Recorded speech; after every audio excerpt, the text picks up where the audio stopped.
On the 17th of April 2021, a 94-year-old woman sat down alone in a wooden pew in St. George's Chapel at Windsor Castle and waited for her husband's coffin to be carried past her. She wore black. She wore a mask. There were 30 people in a chapel built for 800, and pandemic rules put a gap of 2 meters between her and every other human being in the building who was not a member of her own household, which on that particular morning meant nobody at all. The coffin came in on the back of a dark green Land Rover Defender.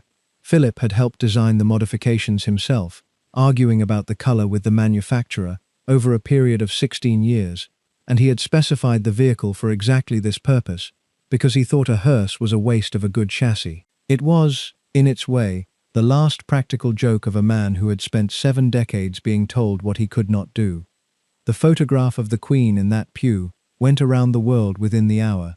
It became the single most reproduced image of that year. Millions of people looked at it and felt something break slightly, because what they were looking at, they thought, was the end of the greatest love story in the modern history of the British monarchy. 73 years, 1947 to 2021. Longer than any marriage in the recorded history of the family. Longer than any consort had ever served. Longer than most of the people watching had been alive. That reading of the photograph was not wrong. It was also not the whole of it, and the distance between those two statements is the reason this video exists. Before we go any further, if you find long-form royal history worth your time, subscribe to the channel and turn on the bell. This one runs long, it goes into places the official biographies handle carefully, and everything in it is sourced. Your subscription is what keeps this kind of work possible. Now, let me tell you what the photograph did not show. It did not show that for the last 4 years of his life, Philip had not lived with his wife.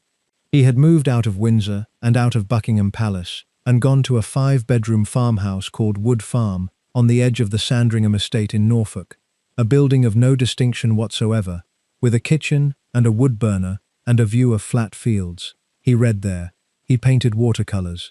He wrote letters in his own hand and answered his own post. The Queen came up by train at weekends when the diary allowed it, which was not every weekend.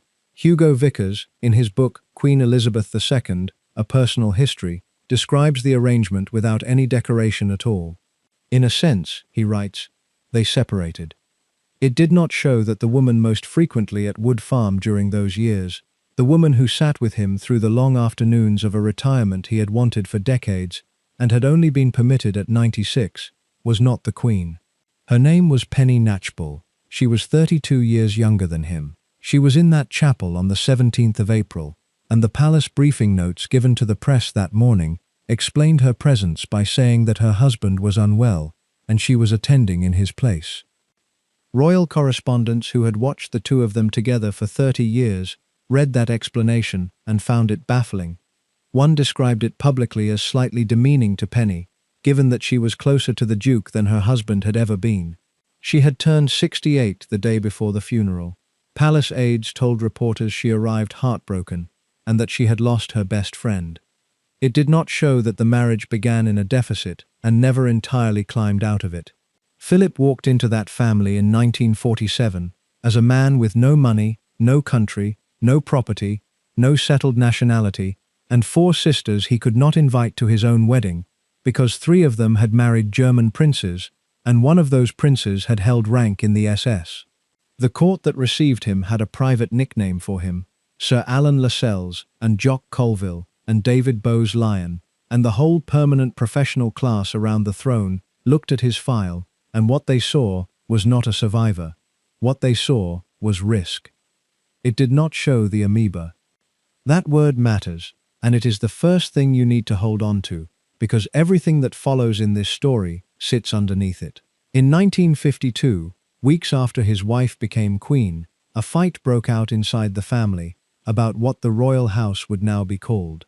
Philip's uncle Lord Louis Mountbatten had reportedly announced at a dinner party that the House of Mountbatten now reigned over Britain. Queen Mary heard about it. The newly widowed Queen Elizabeth, the woman the country would come to know as the Queen Mother, heard about it. They went to Winston Churchill. Churchill took it to cabinet, and in April 1952, the cabinet ruled that the royal house would remain the House of Windsor. Philip's surname would not pass to his own children. His friend and equerry Mike Parker recorded what Philip said when the decision came down.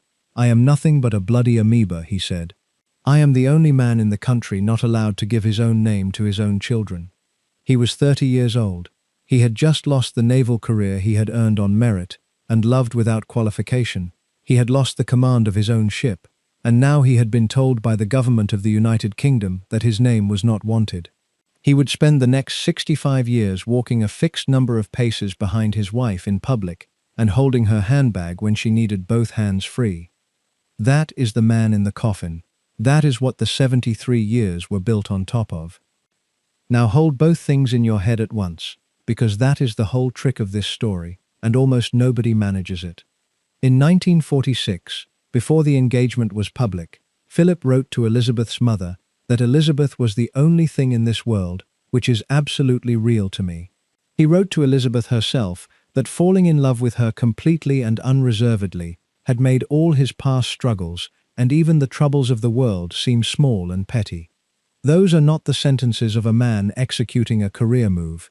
They are the sentences of a 25-year-old who had spent his childhood being handed between relatives with one battered suitcase and had finally found a fixed point. And at their golden wedding in 1997, standing at the Guildhall, the Queen said the thing she is now most quoted for saying. "He is someone who does not take easily to compliments," she said, "but he has, quite simply, been my strength and stay all these years, and I and his whole family, and this, and many other countries, owe him a debt greater than he would ever claim, or we shall ever know." She said it again, at the Diamond Jubilee, in 2012. Her constant strength and guide. Both of those things are true. The love was real, documented, and lasted. And the marriage was also an arrangement with accommodations built into it that the public was never asked to know about, and that the palace worked very hard, for a very long time, to keep out of view. The title of this video is not a trick. Perfect in public, broken in private.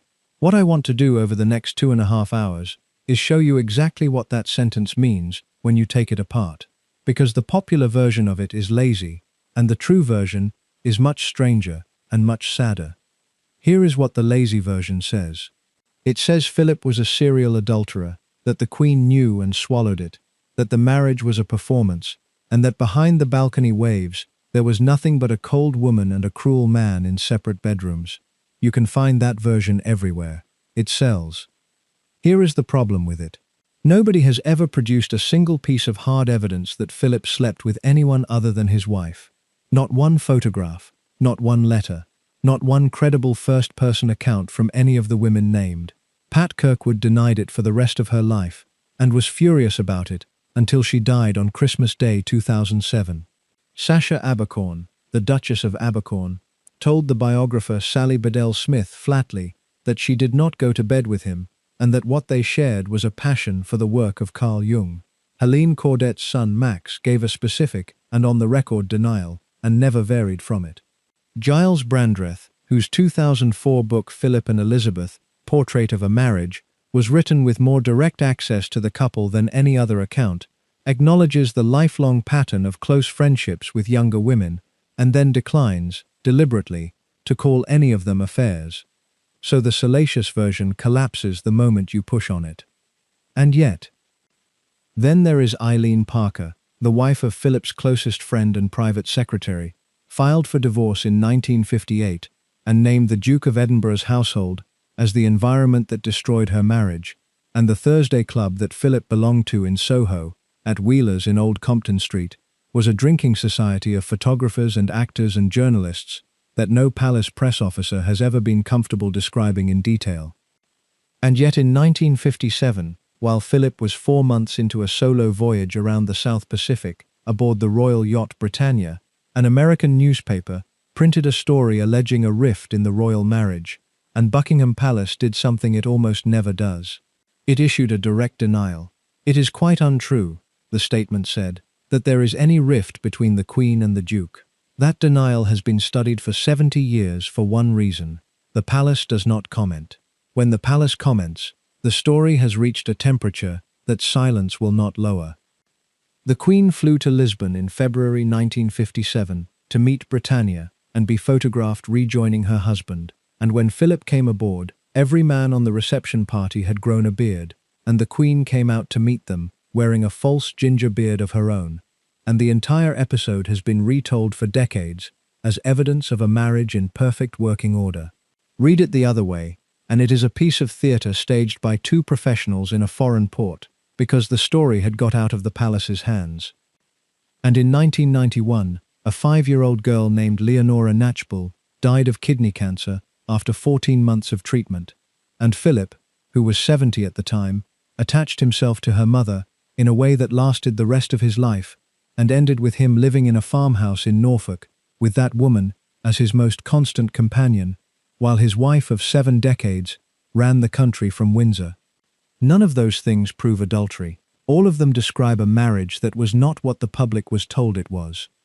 That is the honest position, and it is harder to hold than either of the easy ones. So let me lay out the shape of what is coming, and then we will start at the beginning. You are going to hear about a boy born on a dining room table in a rented villa on Corfu in June 1921, whose family was carried off the island by a British warship 18 months later after soldiers arrested his father and came close to shooting him, and who left Greece, by the story everyone repeats, in a cot, improvised out of a fruit box. You are going to hear how by the age of 10 that boy had a mother committed against her will to a Swiss sanatorium with a diagnosis of paranoid schizophrenia, a father living in Monte Carlo with a mistress on money he did not have, and 4 sisters married off into German nobility and gone. You will hear what Kurt Hahn built at Gordonston on the Moray coast, cold showers and long runs before dawn, and why a boy with nothing left to lean on took to it the way he did. Then there is a girl born 10 miles away from all of that in every sense, in a house on Bruton Street in Mayfair, third in line to a throne nobody expected her to occupy, whose entire life was rearranged on the 11th of December 1936, when her uncle gave up the crown for a twice-divorced American, and her stammering father was handed a job that killed him at 56. She was 10. She understood immediately what had happened to her.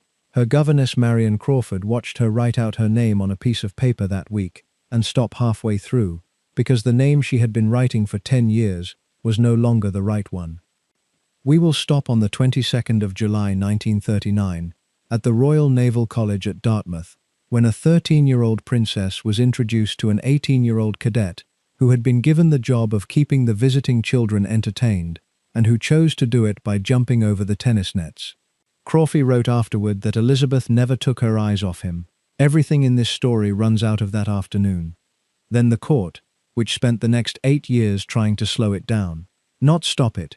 The evidence does not support a blocking campaign, whatever the tabloids have said for 50 years, and it is worth being accurate about that. What the record shows is a king and queen asking their daughter to wait until she was certain. A long tour of South Africa in 1947, arranged partly to test whether distance would loosen the attachment, and a private nickname used by her mother that biographers can actually pin to her, the Battenberg.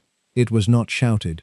It was filed. It reminded every person in earshot which family he had really come from, and how recently that family had needed to change its name to hide the German sound of it. There is what he gave up to marry her. The Greek and Danish titles, renounced, the Greek Orthodox faith, converted out of.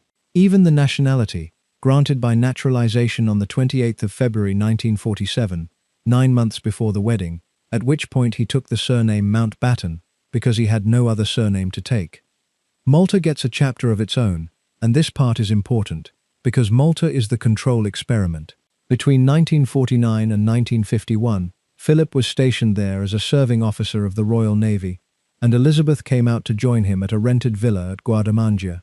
No full household, no red boxes. She drove her own car. She went to the hairdresser. She danced at parties and went to the beach and paid her own bills at the shop, and was, for the only extended stretch of her adult life, a naval officer's wife, with a title she was not required to use every hour of the day. Everyone who saw the two of them in Malta said the same thing afterward. That was the happiest they ever were.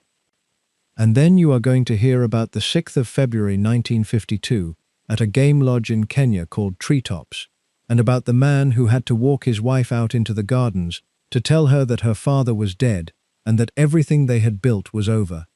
Mike Parker said later that Philip looked as if half the world had dropped on him. The naval career ended that morning without a decision or a ceremony. He had reached the rank of commander and had his own ship, the frigate HMS Magpie, and he never served again. We will go through the whole of the name war, because it is the wound the rest of his life grew around. Then the coronation, and what it meant that Philip chaired the commission that put television cameras inside Westminster Abbey against the wishes of Churchill and the Archbishop and most of the old guard, and won, and put 27 million British people in front of a screen on the 2nd of June, 1953. That argument was the entire argument of his life in miniature.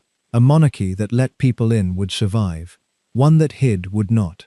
He also knelt in front of his own wife that day, in front of the cameras he had fought for, put his hands between hers, and swore to become her liege man of life and limb. Then the 50s, and the Thursday Club, and Mike Parker, and Eileen Parker's petition, and the Baltimore Sun, and Britannia, and Lisbon, and the Beards. You will hear the actual sequence rather than the version that gets compressed into a caption. There is the question of the bedrooms, because everyone asks, and almost nobody explains it properly. Separate bedrooms in that class, in that generation, in that architecture, were standard and mean nothing on their own. What is worth looking at is not the arrangement, but the pattern of who was in the house and who was not, over 69 years, and what changed after 2017. Then the women, all of them, named, with the evidence for and against, and with the biographers who knew Philip personally disagreeing with each other on the record, because they do, and pretending otherwise would be dishonest. Ingrid Seward frames it one way. Brandreth frames it another. Sally Bedell Smith has Pamela Hicks, the Queen's own lady-in-waiting and lifelong friend, saying that Elizabeth was very aware that Philip liked to flirt and did not mind, because she understood him very well and recognized the friendships for what they were. The children get a long chapter, and this is where the phrase "broken in private" gets its sharpest edge, because whatever was or was not happening between the husband and the wife, something was demonstrably wrong between the father and the eldest son. Philip sent Charles to Cheam and then to Gordonston, the school that had made him, and it did not make Charles. Charles wrote home from Scotland, describing it in terms that later became famous through his biographer Jonathan Dimbleby. The relationship between those two men never fully recovered, and Philip's letters to Diana in the 1990s, which Diana's own friends confirmed were kind and were signed Pa, sit very strangely next to it. We will stop on the 27th of August 1979, and a fishing boat called Shadow 5 in the harbour at Mullimore in County Sligo, and what it did to a 58-year-old man to lose the only person who had ever functioned in his life as a parent. Then 1992, the year the Queen herself called an annus horribilis, and about 1997, and the week in September, when the two of them stood in a corridor at Balmoral, trying to work out how to make a 15-year-old boy walk behind his mother's coffin, and about what Philip said to William that settled it. "If you do not walk," he said, "I think you will regret it later. If I walk, will you walk with me?" You are going to hear about the last 4 years. Wood Farm. The Land Rover crash on the A149 near Sandringham in January 2019, when a 97-year-old man pulled out into the low winter sun and rolled his car and walked away from it, and about who the Queen asked to persuade him to surrender his license. Not a doctor. Not a private secretary. She asked Penny. And Penny did it. And you are going to hear about the last year of all, when a pandemic did something no institution had managed in 73 years. It put the two of them alone in the same building, with nothing to do and nobody to perform for. They spent the spring and summer of 2020 at Windsor with a skeleton staff, and the household called it HMS Bubble, and by every account that has come out since, those months were among the best either of them had. He died on the 9th of April 2021, at Windsor, 2 months short of his 100th birthday. She died 17 months later. On the 19th of September 2022, his coffin was moved out of the royal vault and placed beside hers in the King George VI Memorial Chapel, alongside her father, her mother, and her sister. The arrangement she had run for 7 decades went into the ground exactly as she had organized it. So, perfect in public. Between the 20th of November 1947 and the 9th of April 2021, those two people appeared together in public on something in the order of thousands of occasions, across every continent, in front of every kind of camera, through 11 of her prime ministers and 13 American presidents, and in all of that time, across 73 years, neither of them ever once, in public, said anything unkind about the other. Not once. There is no recording, there is no witness seen, there is not a single photograph of a row. Compare that to what happened to every other marriage in that family. Margaret and Snowdon, ending in 1978, in the first royal divorce since Henry VIII. Charles and Diana, separated in 1992 and divorced in 1996, with taped phone calls and rival television interviews, and two people running competing press operations against each other from inside the same institution. Andrew and Sarah, separated in the same year, with photographs of her taken in the south of France that ended any possibility of repair. Anne and Mark Phillips, divorced 1992. 4 marriages in that generation. 4 failures. And in the middle of it, the two people at the top holding a line that nobody else in the building could hold. That did not happen by accident, and it did not happen because they were happier than the others. It happened because both of them, for entirely different reasons, had decided very early that the performance was the job. She had decided it at 10, watching her father take on work that frightened him because his brother would not. He had decided it somewhere between a Swiss sanatorium and a headmaster's study at Gordonston, where he was told his sister and her husband and their 2 small sons had gone into a factory chimney in Fog near Ostend. His own account of his childhood is 4 sentences long, and it is the most revealing thing he ever said about himself. The family broke up, he told a biographer. My mother was ill, my sisters were married, my father was in the south of France. I just had to get on with it. You do, one does. You do, one does. That is not a man describing resilience. That is a man describing a decision to stop expecting anything, made at an age when most people are still expecting everything, and then carried without amendment for 80 more years. Put those two together, and you get a marriage that could survive anything, and could not discuss any of it. Which brings us to the second half of the title, and to the thing I actually want you to take away from the next 2 hours. Broken in private does not mean what the thumbnails want it to mean. There was no secret second family. There was no hidden bitterness that biographers have unearthed. What there was, and what the record supports in detail, is something much more ordinary and much harder to look at. 2 people who loved each other and could not spend time together, because one of them had a job that consumed every hour of every day for 70 years, and the other one had no job at all, and was forbidden by the Constitution from having one.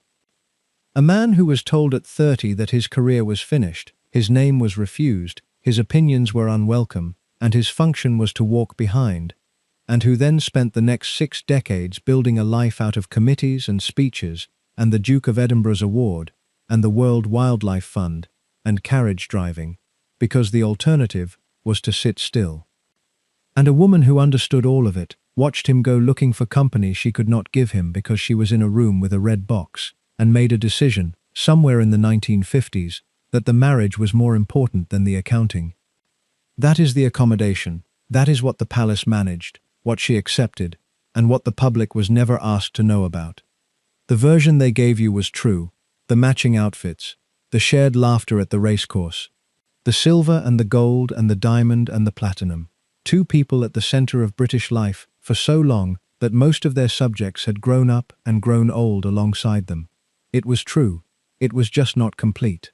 Now, let me take you back to Corfu, to a rented villa called Mon Repos in the summer of 1921, and to a family that had about 18 months left before everything they owned was taken off them.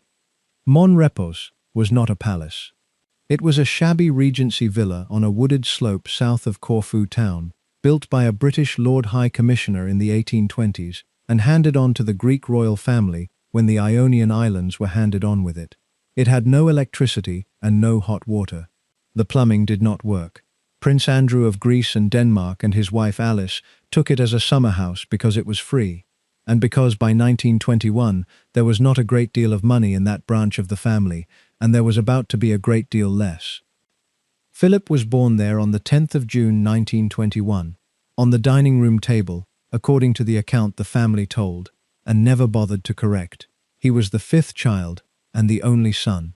His four sisters, Margarita, Theodora, Cecilia, and Sophie, were 16, 15, 9, and 7 years older than him in that order, which means that by the time he was old enough to form a memory of any of them, 3 of the 4 were already being fitted for someone else's household. His father was a lieutenant general in the Greek army. That is the fact that ended everything. Greece in 1921 was in the middle of a war with Turkey that it was about to lose catastrophically. In August 1922, the Greek army in Asia Minor collapsed, Smyrna burned, and something in the order of 1.5 million people were driven out of a country their families had lived in for 3,000 years.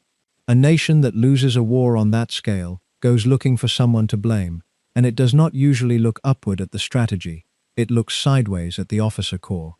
In September, a group of colonels seized power. In October, they began arresting the men they held responsible.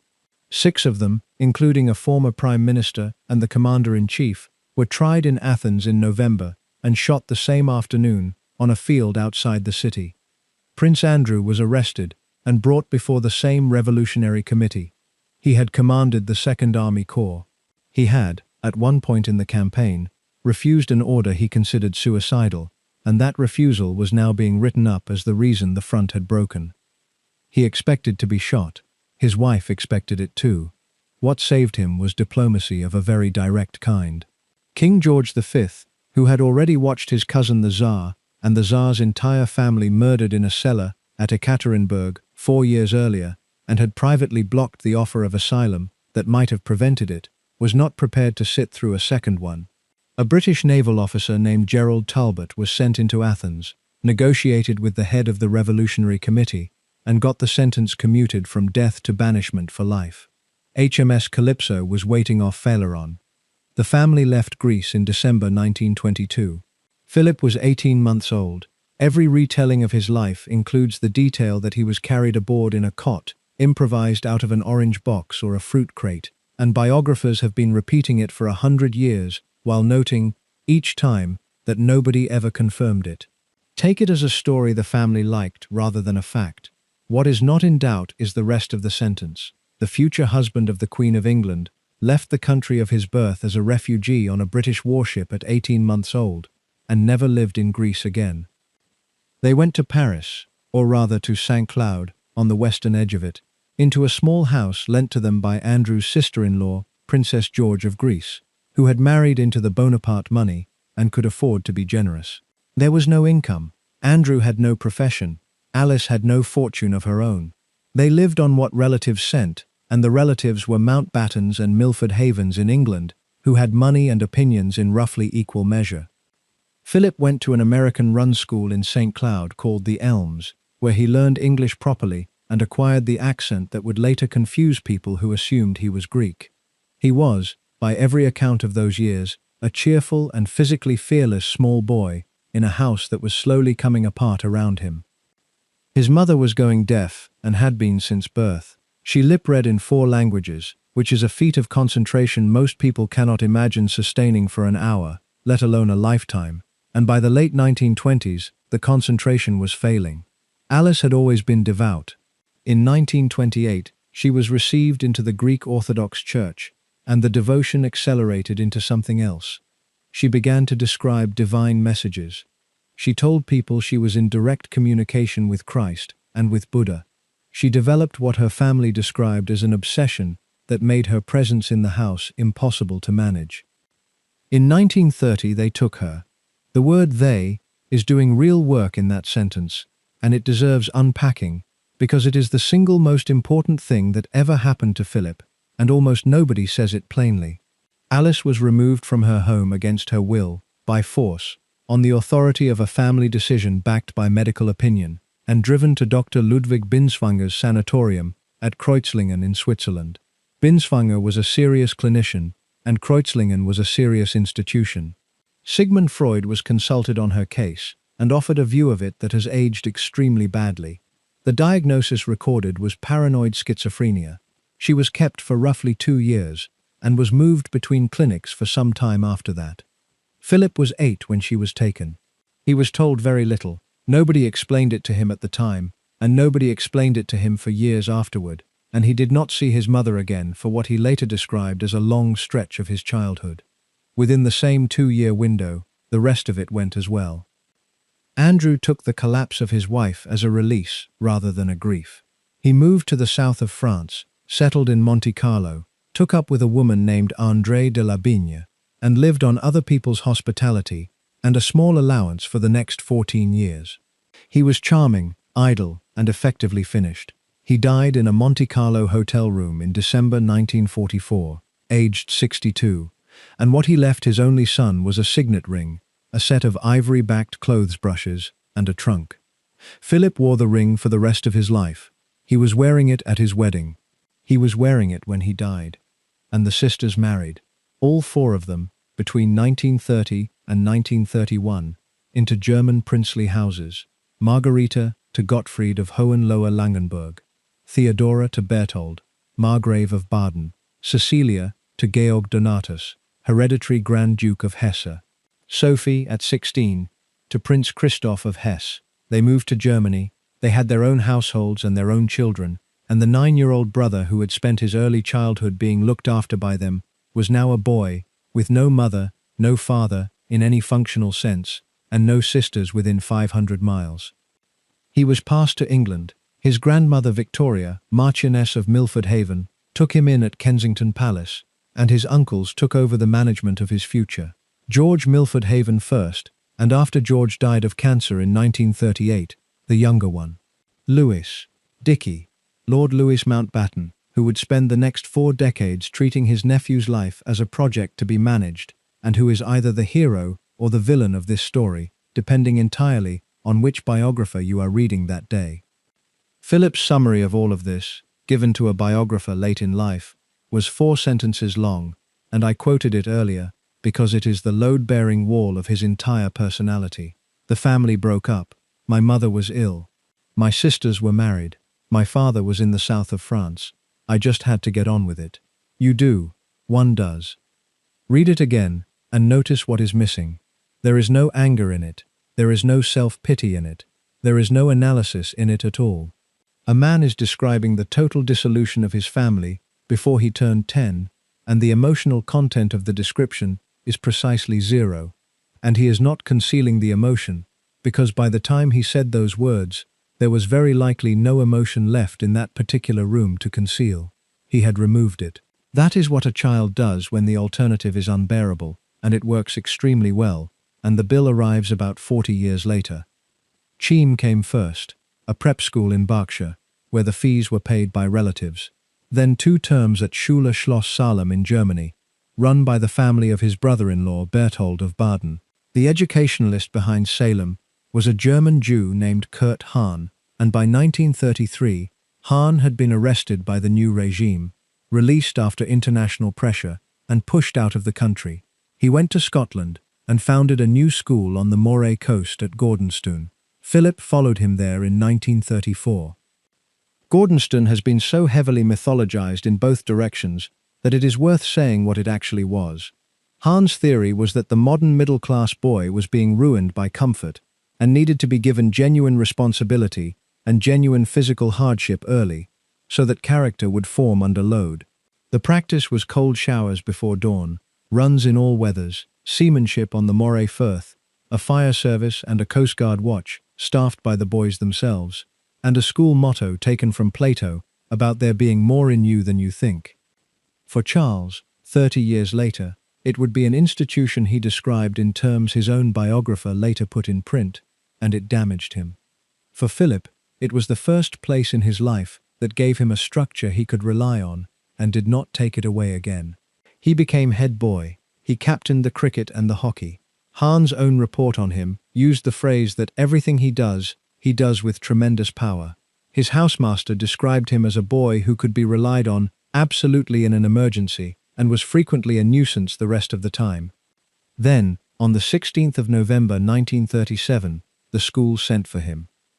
His sister Cecilia, her husband Georg Donatus, their two small sons, aged 6 and 4, and Georg's mother had boarded a Sabina aircraft at Frankfurt, bound for London. Cecilia was 8 months pregnant. They were flying over for a family wedding. In heavy fog near Ostend, the pilot came down too low, clipped a factory chimney, and the aircraft went into the ground and burned. Everyone aboard died. In the wreckage, they found a newborn infant beside Cecilia's body, apparently delivered by the impact. Philip was 16. He was called into his headmaster's study to be told, and he described that moment, decades later, as one of the worst of his life. He wrote of the profound shock with which he heard the news of the crash and the death of his sister and her family. He travelled to Darmstadt for the funeral. And here we arrive at the photograph, because there is a photograph, and it has followed him for 80 years. It shows a 16-year-old boy in a dark overcoat walking behind the coffins through the streets of Darmstadt, and on either side of him, in step, are men in Nazi uniform. His brother-in-law Christoph of Hesse, Sophie's husband, held the rank of Oberführer in the SS and ran a signals intelligence operation under Hermann Göring. Berthold of Baden had served on the German side. The crowd along the route is giving the salute. That photograph is real. It is not a forgery, and it is not out of context, and it does not require explanation away. What it requires is accuracy about who is in it and what they were. Philip was a schoolboy at a Scottish school founded by a Jewish refugee from that regime, attending his sister's funeral. His brothers-in-law were adults who had made their own choices. 2 years later, he would be at sea in a British warship, and Christoph of Hesse would be dead in an air crash in Italy in 1943 while serving the other side. But the British court did not hold that distinction very carefully in 1946, and that is the point. The photograph existed. Everyone who mattered knew it existed. In May 1939, Philip entered the Royal Naval College at Dartmouth.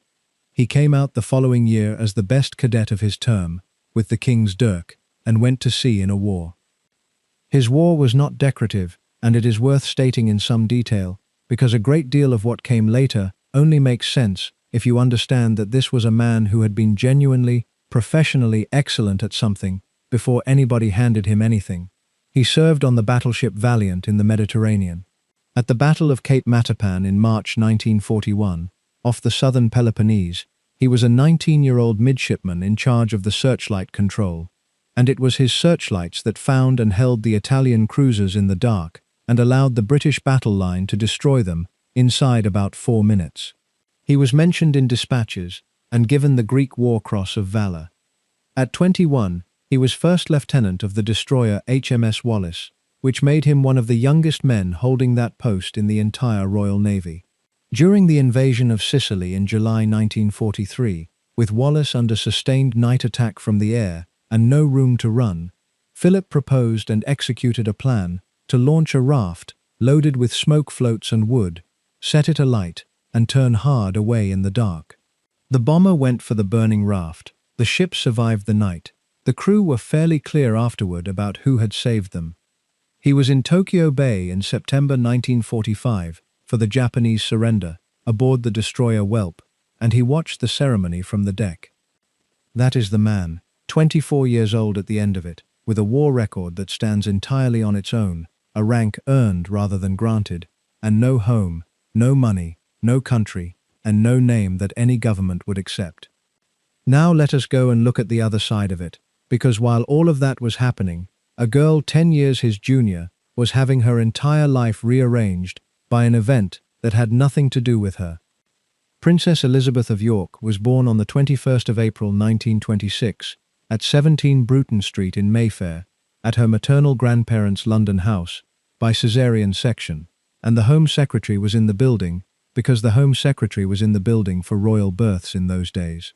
She was third in line to the throne behind her uncle David and her father Bertie, and everyone concerned assumed that number would go up rather than down, because her uncle was 31, extremely popular, and expected to marry and produce children of his own. The household she grew up in has been described as happy so often that the description has stopped meaning anything, which is a shame, because in this case it appears to have been accurate. The Duke and Duchess of York, Bertie and Elizabeth, were a close and affectionate couple in a family not otherwise noted for it. Margaret arrived in 1930. They lived at 145 Piccadilly, which was a large London townhouse and not a palace, and they referred to themselves, in a phrase the girls used for the rest of their lives, as us four. In 1932, a 22-year-old Scottish teacher named Marion Crawford was hired as governess.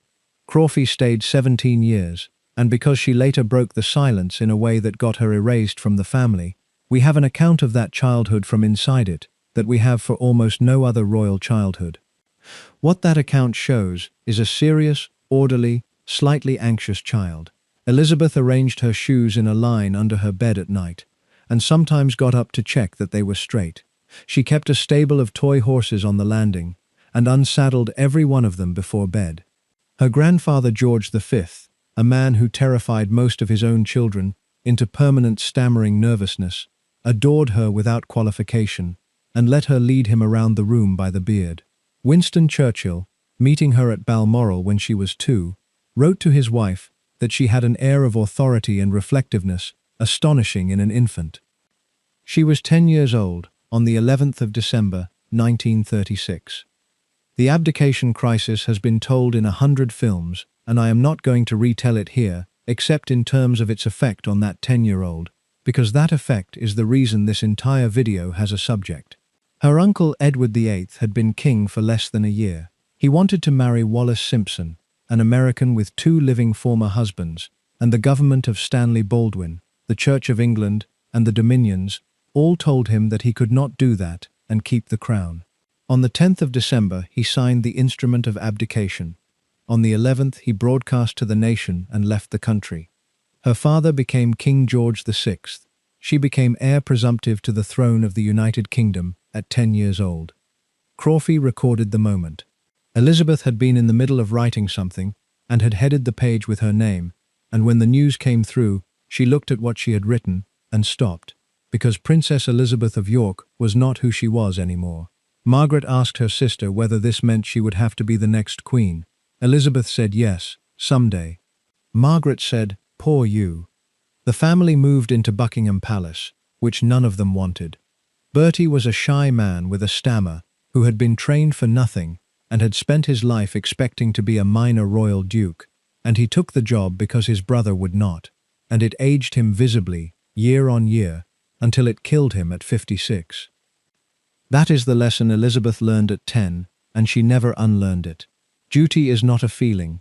Duty is a thing you do instead of the thing you want, and the person who does not do it destroys the people around him. The war made the rest of her. The girls went to Windsor Castle in 1940 and stayed there for 5 years, sleeping in the dungeons during raids, and in October 1940 she made her first broadcast, aged 14, addressed to the evacuated children of Britain.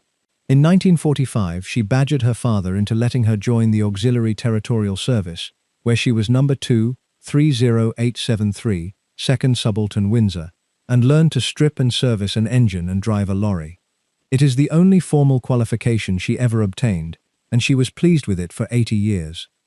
And on the night of VE Day in May 1945, she and Margaret were let out of the palace with a small group of young officers, went into the crowd in the mall, and stood outside their own front door, shouting for the king to come out onto the balcony. She called it later one of the most memorable nights of her life. Now go back 6 years, to the 22nd of July 1939, because that is where the 2 lines cross. The King and Queen took the royal yacht Victoria and Albert down to Dartmouth to visit the Royal Naval College. The 2 princesses came along. There was an outbreak of mumps and chickenpox among the cadets, so the girls were parked out of the way in the house of the officer in charge, and a cadet was detailed to keep them entertained. The cadet was 18, blonde, extremely good-looking, and related to them by blood several times over, since his grandfather's sister had been Tsarina, and his mother's grandmother had been Queen Victoria. He was also, at that point, functionally an orphan on a scholarship, which nobody at the tea table mentioned. Crawford was there, and wrote it down. They played with a clockwork railway on the nursery floor, and then went out to the tennis courts, and Philip jumped the nets. "How high he can jump," Elizabeth kept saying. He ate several plates of shrimps and a banana split. He asked her what she did, and appeared to find her answers uninteresting. Crawfey's judgment on the afternoon has been quoted so often it has worn smooth, but it is still the best sentence anyone has produced about it. She never took her eyes off him. The following morning, when Victoria and Albert sailed and a flotilla of small boats came out to escort her down the Dart, most of the cadets turned back at the mouth. One did not. Philip kept rowing, on his own, well out past the point where it was sensible, until the king became irritated and ordered him signaled to turn around. Elizabeth watched him through a pair of binoculars until he was a dot. She was 13. Take that seriously rather than romantically, because the evidence is that she did.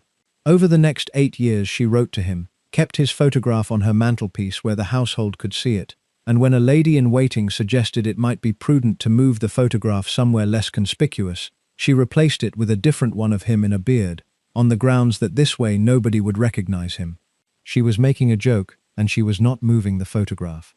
In December 1943, Philip, home on leave, came to Windsor and sat in the front row of the Christmas pantomime the girls put on every year. Elizabeth was 17 and was playing the principal boy. Crawfey noticed that she performed the entire thing at him. Philip's own private letters from that period are affectionate and slightly bemused. He was on a destroyer in a war, and she was a schoolgirl in a castle, and he does not appear to have taken it entirely seriously until about 1946, and then he took it very seriously indeed. Which is where the court woke up. Because from the perspective of the men who ran the monarchy as an institution, and they did run it, the heir presumptive to the throne of the United Kingdom had formed an attachment to a stateless Greek naval officer with no money, a mother in a religious order who had been in an asylum, a father who had died broke in a hotel in Monaco with a mistress in attendance, 3 sisters married to Germans, and 1 brother-in-law who had worn SS uniform. Harold Nicholson recorded the settled view of the court in the mid-40s in a single line: rough, ill-mannered, uneducated, and would probably not be faithful. The nickname the Queen liked has been misreported for 70 years, and it is worth getting right, because it tells you more than the misreport does. Popular history and at least one very successful television drama will tell you she called him the Hun. The archival evidence puts that phrase, and the phrase the German boy, in circulation inside her wider circle, and traces them most clearly to her brother David Bowes-Lyon, a man with a sharp tongue and a snob's instincts, and to courtiers writing in their private diaries. What biographers can actually pin to Elizabeth Bowes-Lyon herself is quieter and colder. She called him the Battenberg. That is not a wartime insult, it is a filing system. Battenberg was the family's name before they anglicized it to Mountbatten in 1917, to bury the German sound of it. At the precise moment, German bombs were falling on London.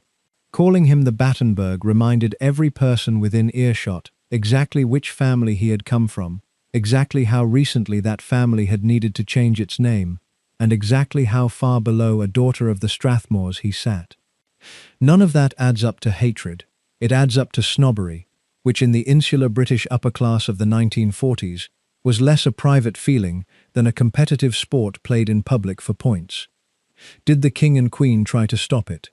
The tabloid version has the Queen running a covert campaign to steer her daughter toward a succession of safe English dukes' sons, and there is no solid primary evidence for any organized blocking operation at all.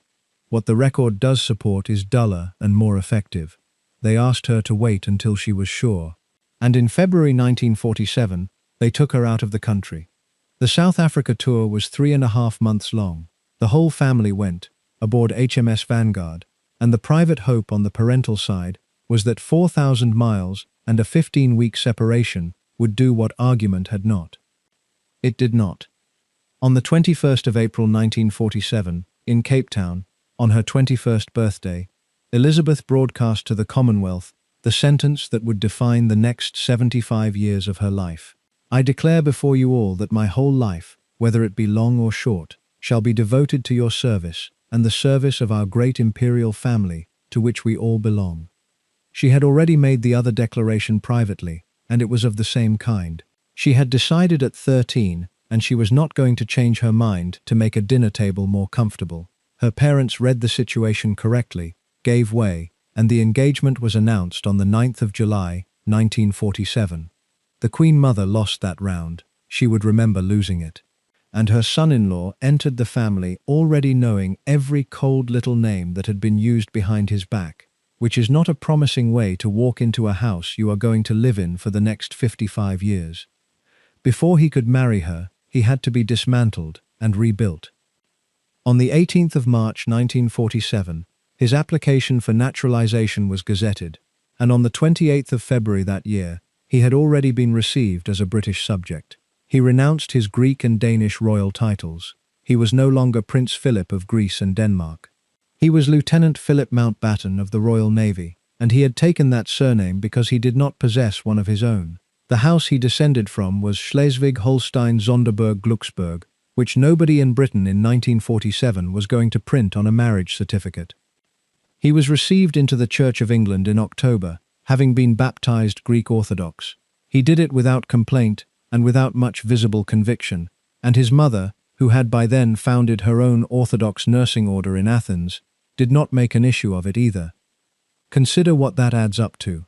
In the space of 8 months, a man surrendered his religion, his titles, his nationality, and his name, in order to marry a woman, and at the end of the process the British court still regarded him as a foreigner, and would go on regarding him as one for another 30 years. The wedding was on the 20th of November 1947, at Westminster Abbey. 2,000 guests.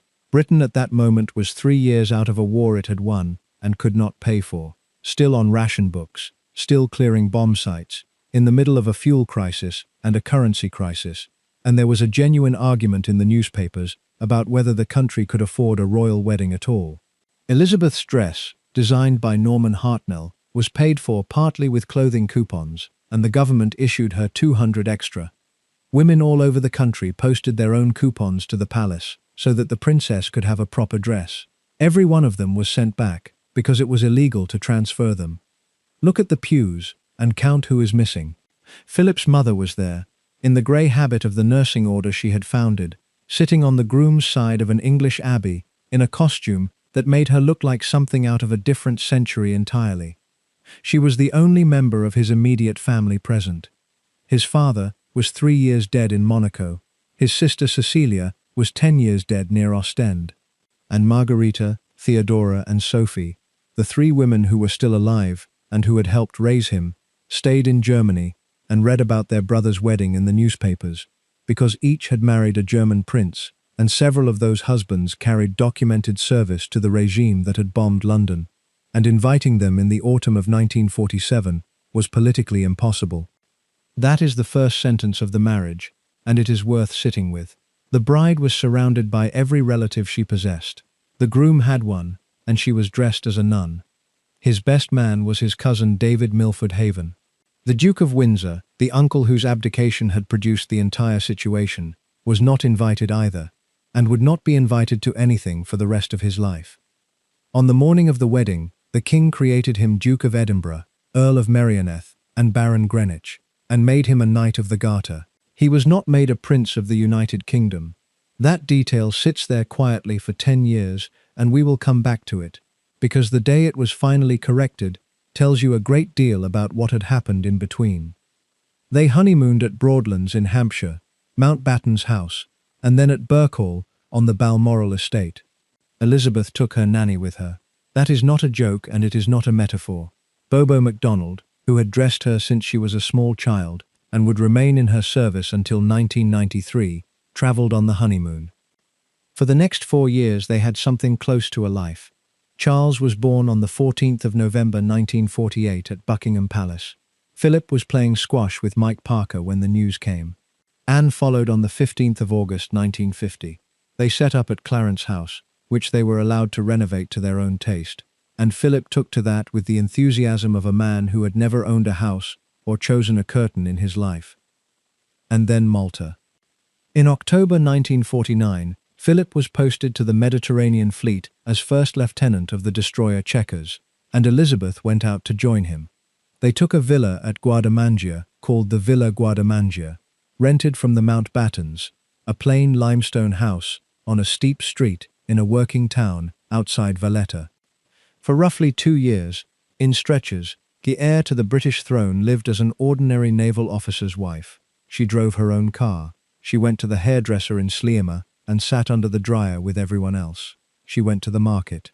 She swam and picnicked and danced at the Phoenicia Hotel and went to the polo at Marsa to watch her husband play badly and with total commitment. She paid in shops. She carried a handbag containing money that she personally intended to spend. The children were not there.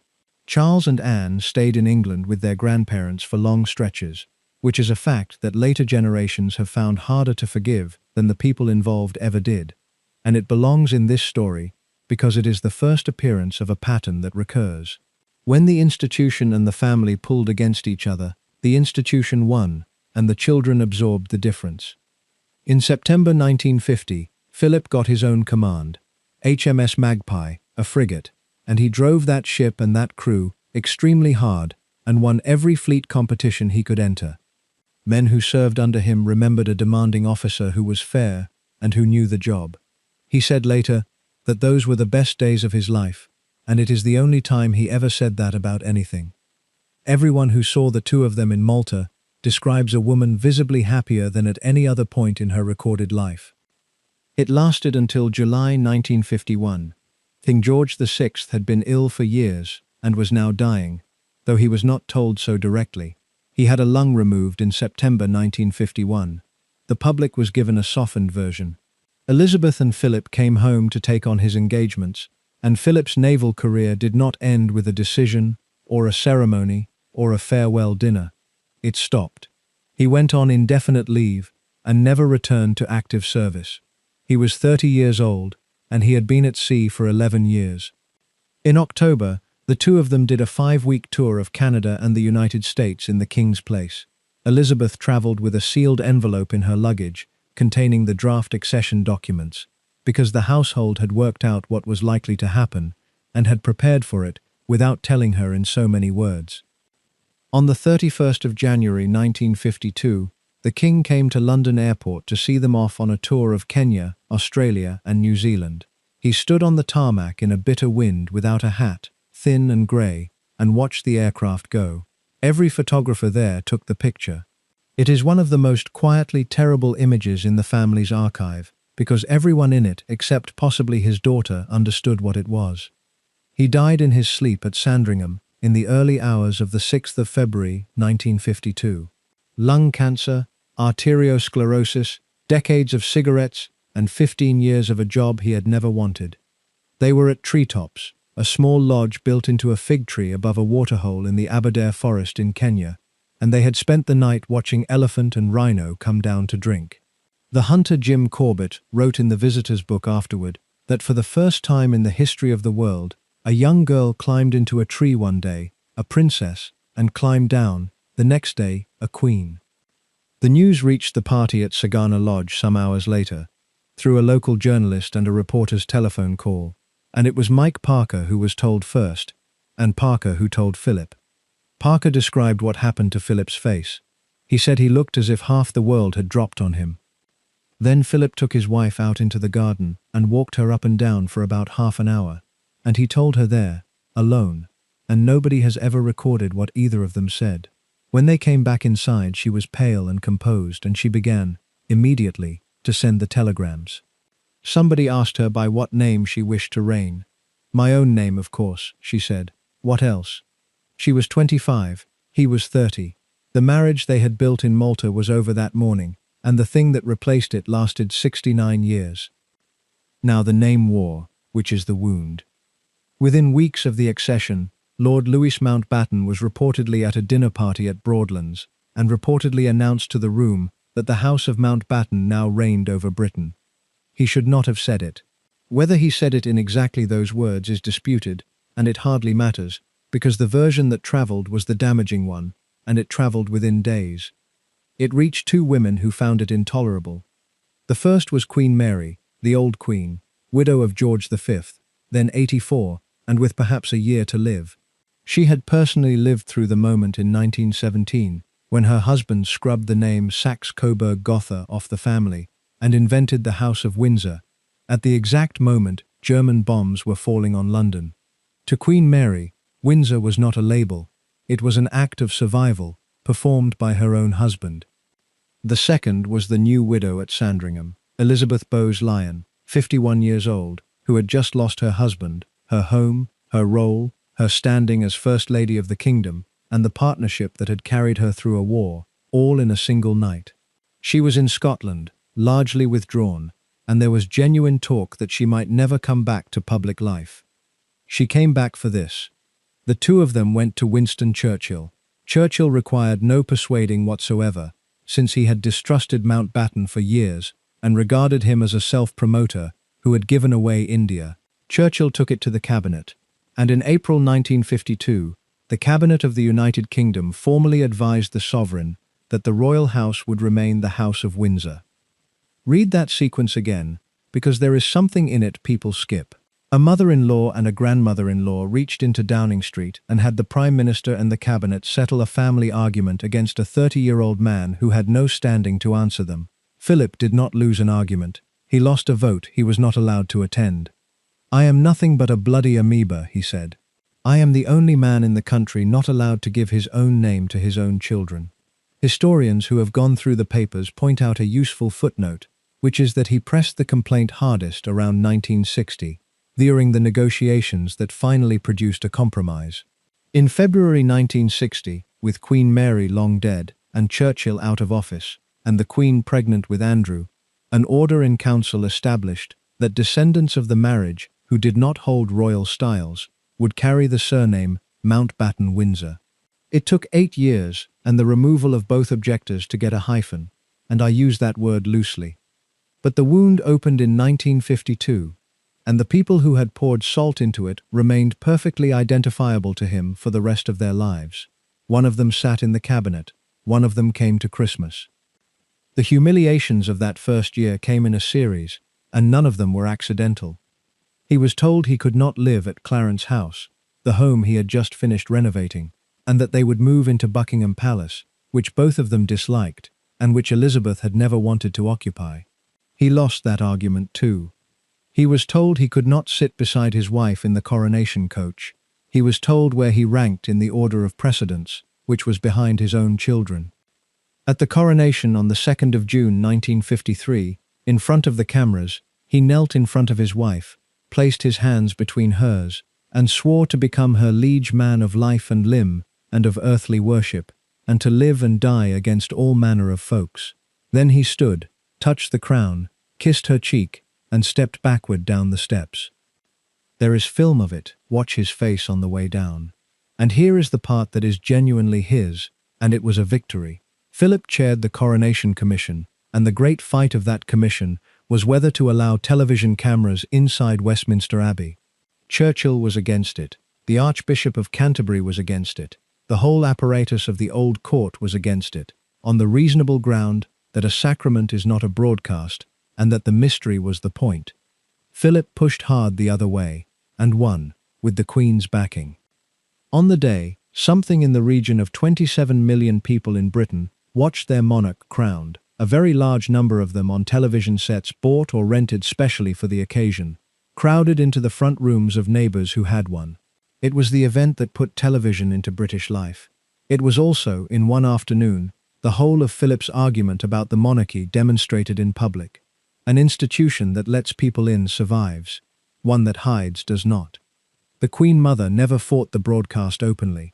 But the instinct behind the resistance, the conviction that mystery was the armor, was hers to the bone, and the argument between those two positions ran under the surface of the family for the next 50 years. Now, the bedrooms, because everybody asks, and the honest answer takes a minute. Yes, they had separate bedrooms. They had separate bedrooms in the Belgian suite at Buckingham Palace, and separate rooms everywhere else, connected by a shared door and an interconnecting arrangement, with a page and a dresser and a bell system attached to each. This is presented in a certain kind of documentary as a revelation, and it is nothing of the kind. Every couple in that class and that generation with that much house did the same. It has to do with staff, with hours, with a wife who was woken at 7:30 with a pot of Earl Grey, by a woman who had known her since she was 6, and a husband who came in at 2 in the morning from a dinner in the city and got up at 6 to fly himself somewhere in a light aircraft. The interesting question is not the arrangement. It is what the arrangement was used for over 73 years, and the answer changes completely depending on which decade you are looking at. In the 1950s, it was two extremely busy people sleeping badly on opposite schedules. By 2017, it was two houses in two counties. That is the distance this video is actually measuring. And in between those 2 points sits a man who woke up in 1953 at the age of 32 with no career, no name, no rank he had earned, a wife who worked 14 hours a day at something he could not help with and was not permitted to see, and roughly 65 years of life left to fill. What he did with that is the next part of the story, and it is more impressive than the gossip, and almost nobody tells it. He built a job out of nothing, and he built it fast.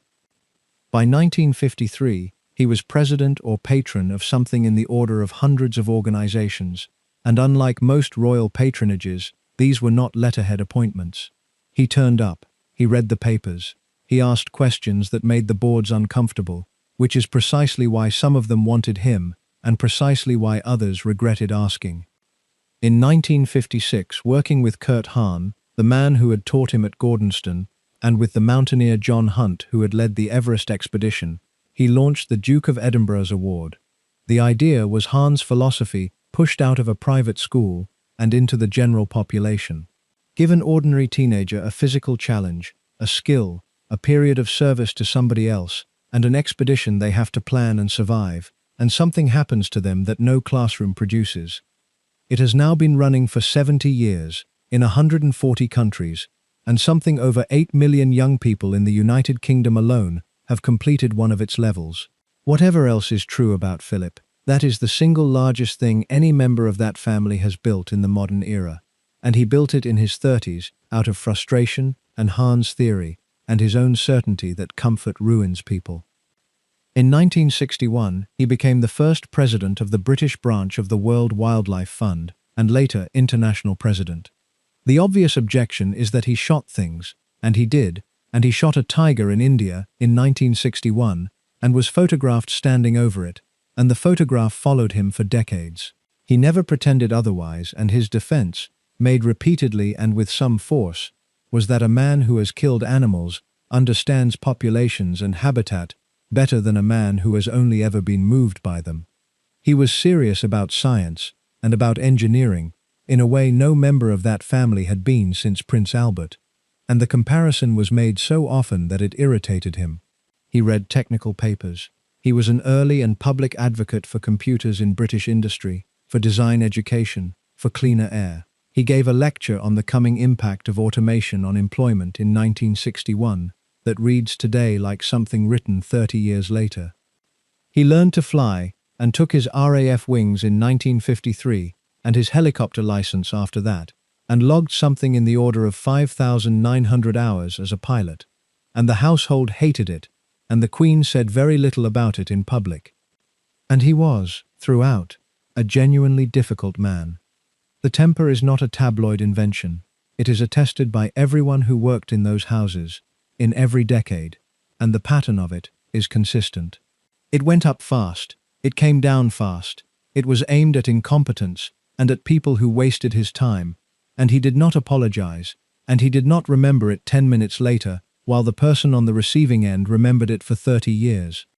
Ingrid Seward, who knew him and wrote Prince Philip Revealed in 2020, put it in a sentence that does not flatter and does not condemn. He can be rude, she wrote. He walks away from conversations midway. He does not listen to stupid people. The remarks are their own genre. He asked a group of British students in China how long they had been there, and told them that if they stayed much longer, they would go slitty-eyed. He asked an Aboriginal Australian whether his people still threw spears at each other. He told a driving instructor in Scotland that he had never known a woman capable of concentrating for that long. He told a factory owner that a fuse box looked as though it had been put in by an Indian. He said to a British student who mentioned trekking in Papua New Guinea that he was glad they had not been eaten. He knew exactly what he was doing. He coined a joke word for it and used it about himself. Dontopedology, he said, is the science of opening your mouth and putting your foot in it, a science which I have practiced for a good many years. That is a man who has decided that the only freedom available to him is the freedom to say the thing, and has priced the consequences and is willing to pay. Which brings us to the middle of this story, and to the year everything nearly came apart in public. If you are still with me at the halfway mark, that is genuinely appreciated, and it is the signal that tells the channel to keep making long-form history rather than short clips. Hit subscribe if you have not, and leave a comment telling me whether you think the accommodation this marriage ran on was strength or surrender, because I go back and forth on it myself, and the comments on these videos are consistently better than the videos.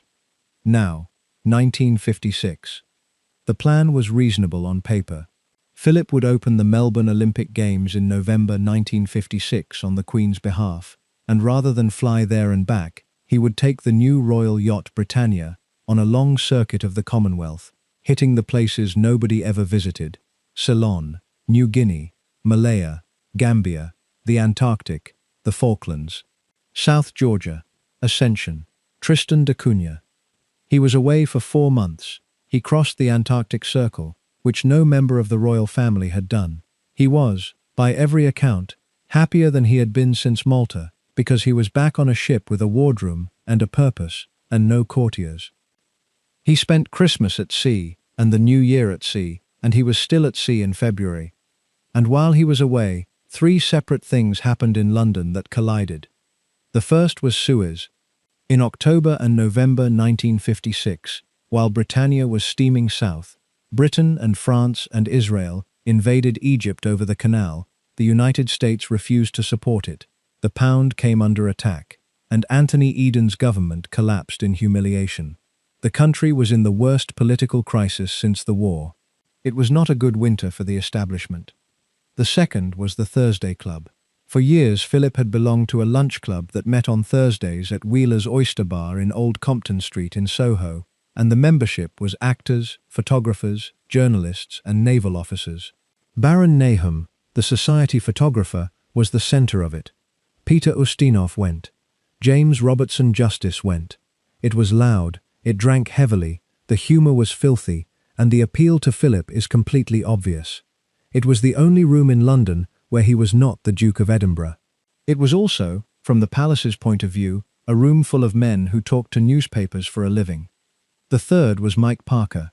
Michael Parker was Australian, had served with Philip in the war, had been his equerry and then his private secretary since 1947, and was his closest friend. He was also on Britannia for the whole 4 months, and in February 1957, while the yacht was in the Mediterranean, his wife Eileen filed for divorce in London. The petition itself was ordinary enough by the standards of the time. What was not ordinary was that the wife of the Duke of Edinburgh's private secretary was going to court, while the Duke of Edinburgh's private secretary was on the Duke of Edinburgh's yacht, at the far end of a 4-month absence from his own wife. Eileen Parker's own account, published much later, described a household so completely consumed by the Duke's service that her marriage had no oxygen left. She did not accuse the Duke of anything. She did not have to. The papers did the arithmetic themselves. Parker resigned immediately, met the yacht, and left. Philip did not want the resignation, and accepted it because the alternative was worse. The friendship survived privately, and Parker was at the funeral in spirit, if not in life, having died in 2001.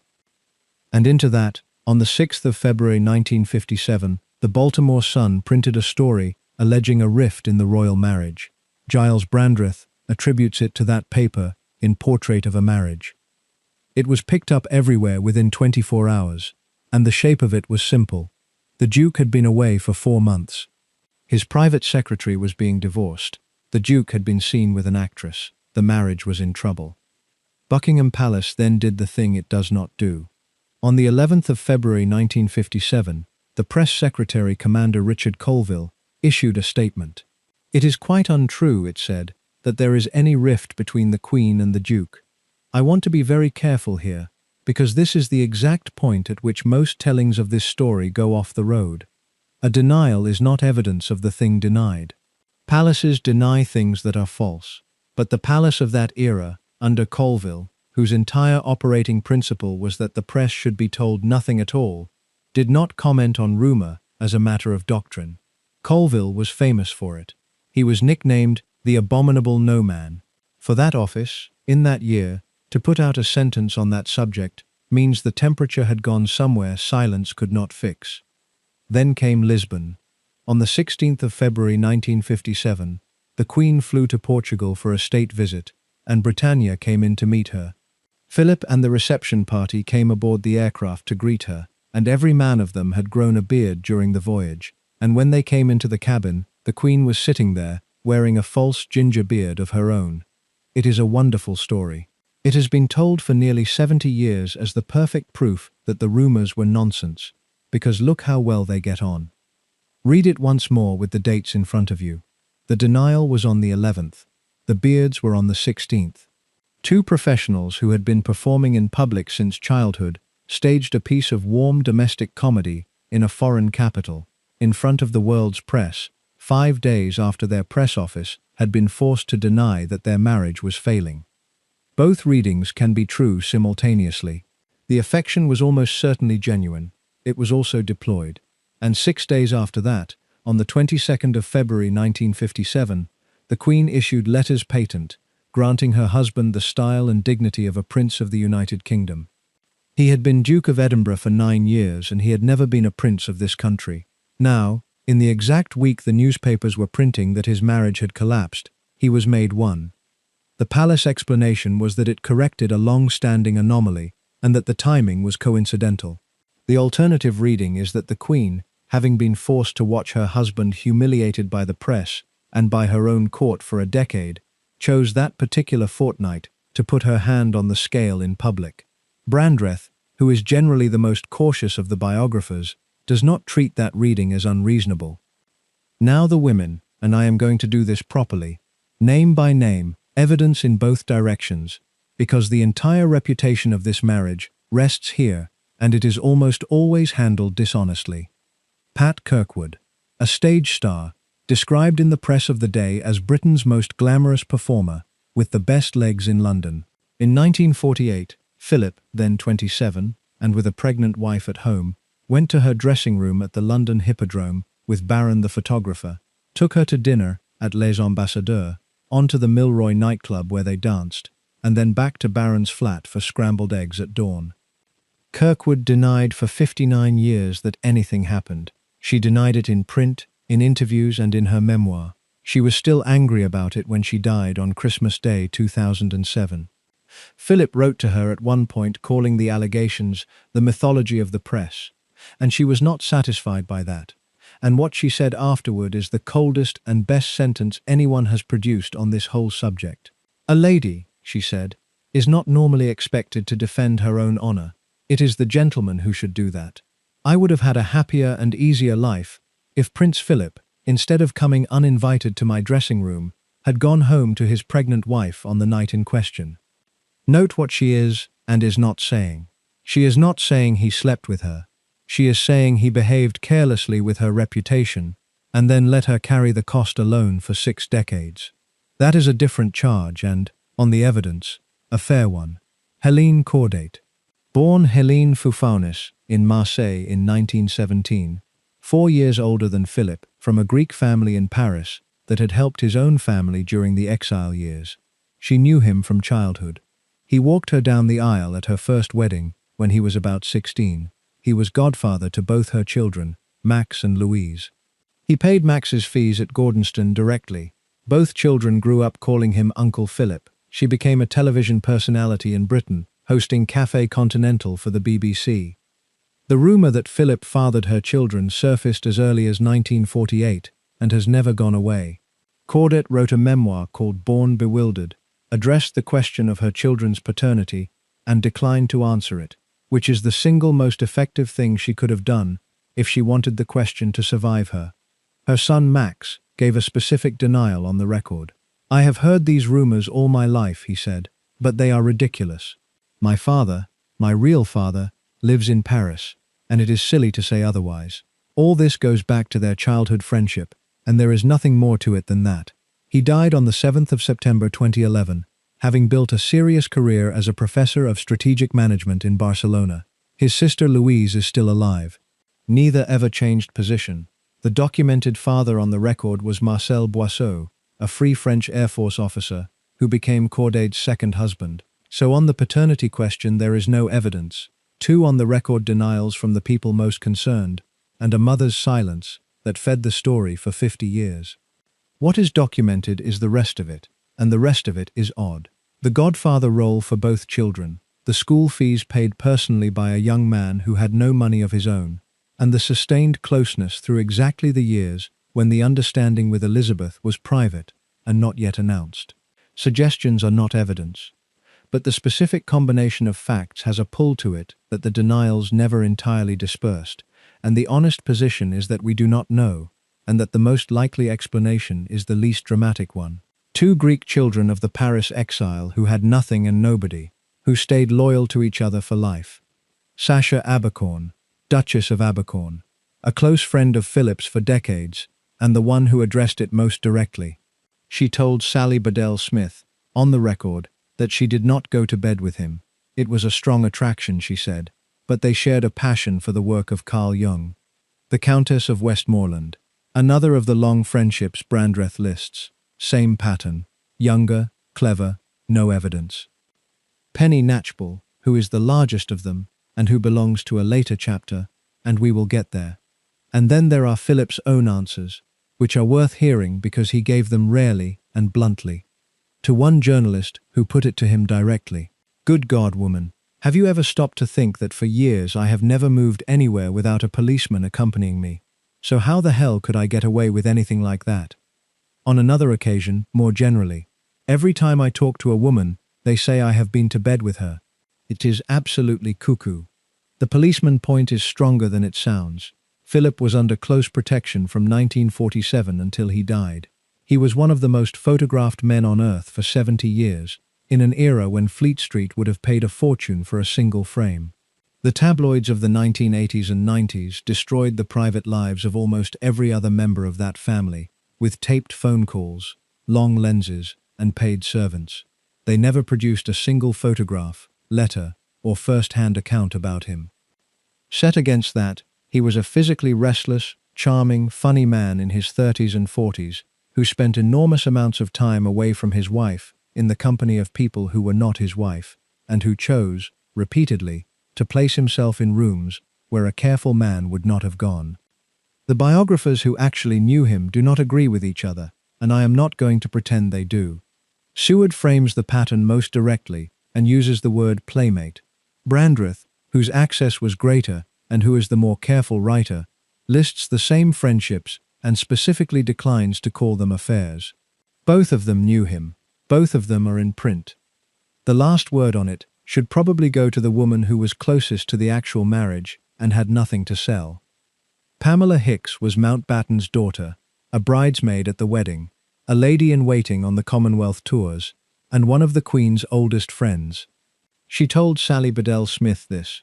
She was very aware that Prince Philip liked to flirt, and she did not mind.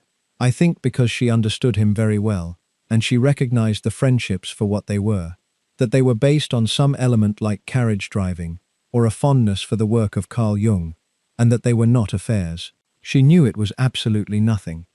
Not naivety, not a woman looking away. Understanding, from a person who had decided at 13 who this was going to be, and who then organized the following 74 years around that decision, with precisely the same discipline she applied to everything else she was responsible for. That is the accommodation.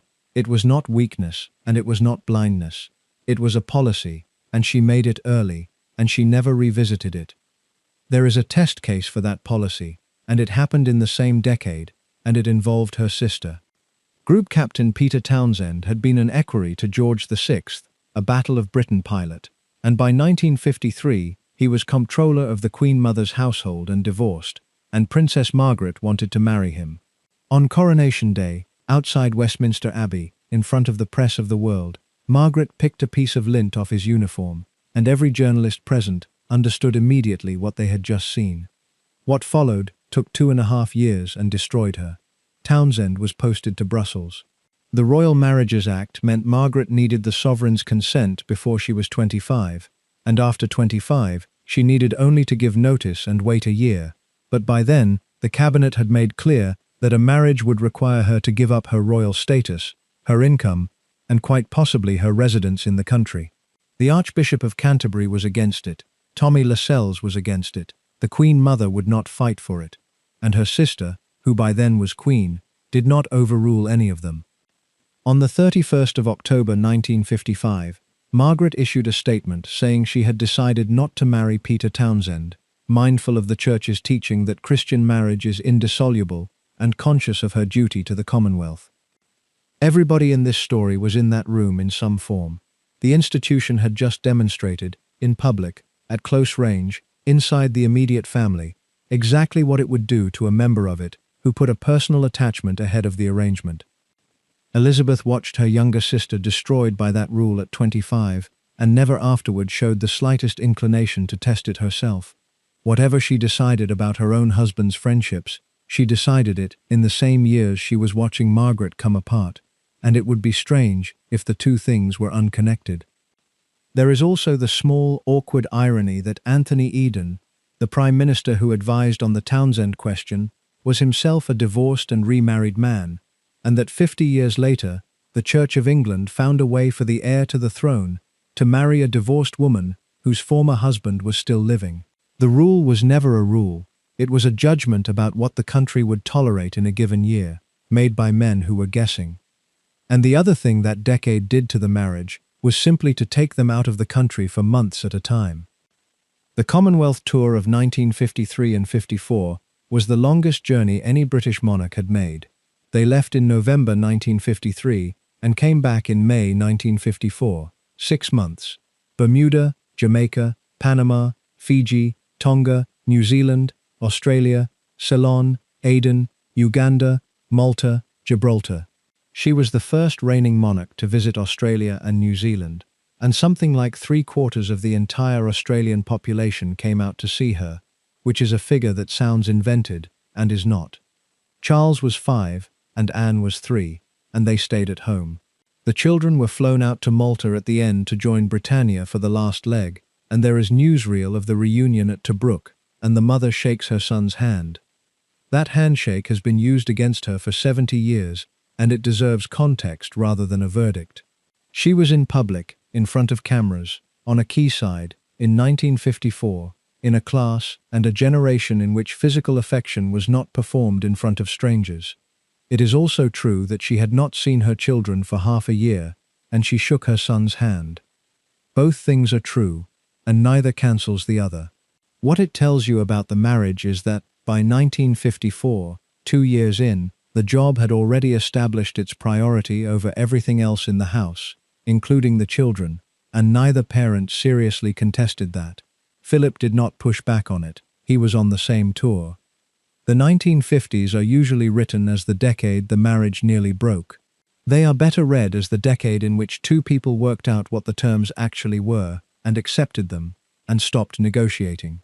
Which leaves one part of Philip almost nobody covers, and it is the part that explains the friendships better than any amount of speculation about dressing rooms. He was, from about his 40s onward, seriously and privately preoccupied with religion. That is not the received picture. The received picture is a bluff naval officer with no interior life, and it is wrong, and the evidence is substantial. In 1966 he founded St. George's House in the precincts of Windsor Castle, with Robin Woods, the Dean of Windsor, as a place where clergy, scientists, businessmen, and civil servants would come for several days at a time to argue about the ethical problems nobody else in British life had a venue to argue about. It is still running. He attended the consultations himself, and he did not sit at the back. He read theology. He read Jung seriously, which is where the Duchess of Abercorn friendship actually came from, and both of them said so. He corresponded with Michael Mann, a later Dean of Windsor, for years, and the two of them published a book together in 1989, an exchange of letters called Survival or Extinction, about the relationship between religion and the environmental crisis. He edited and contributed to several other collections on the same theme. He argued, in print, that conservation without a religious dimension was a technical exercise that would fail because it gave people nothing to be answerable to. He also, quietly, became interested in orthodoxy again in later life, his mother's faith. the one he had given up in 1947 in order to be permitted to marry.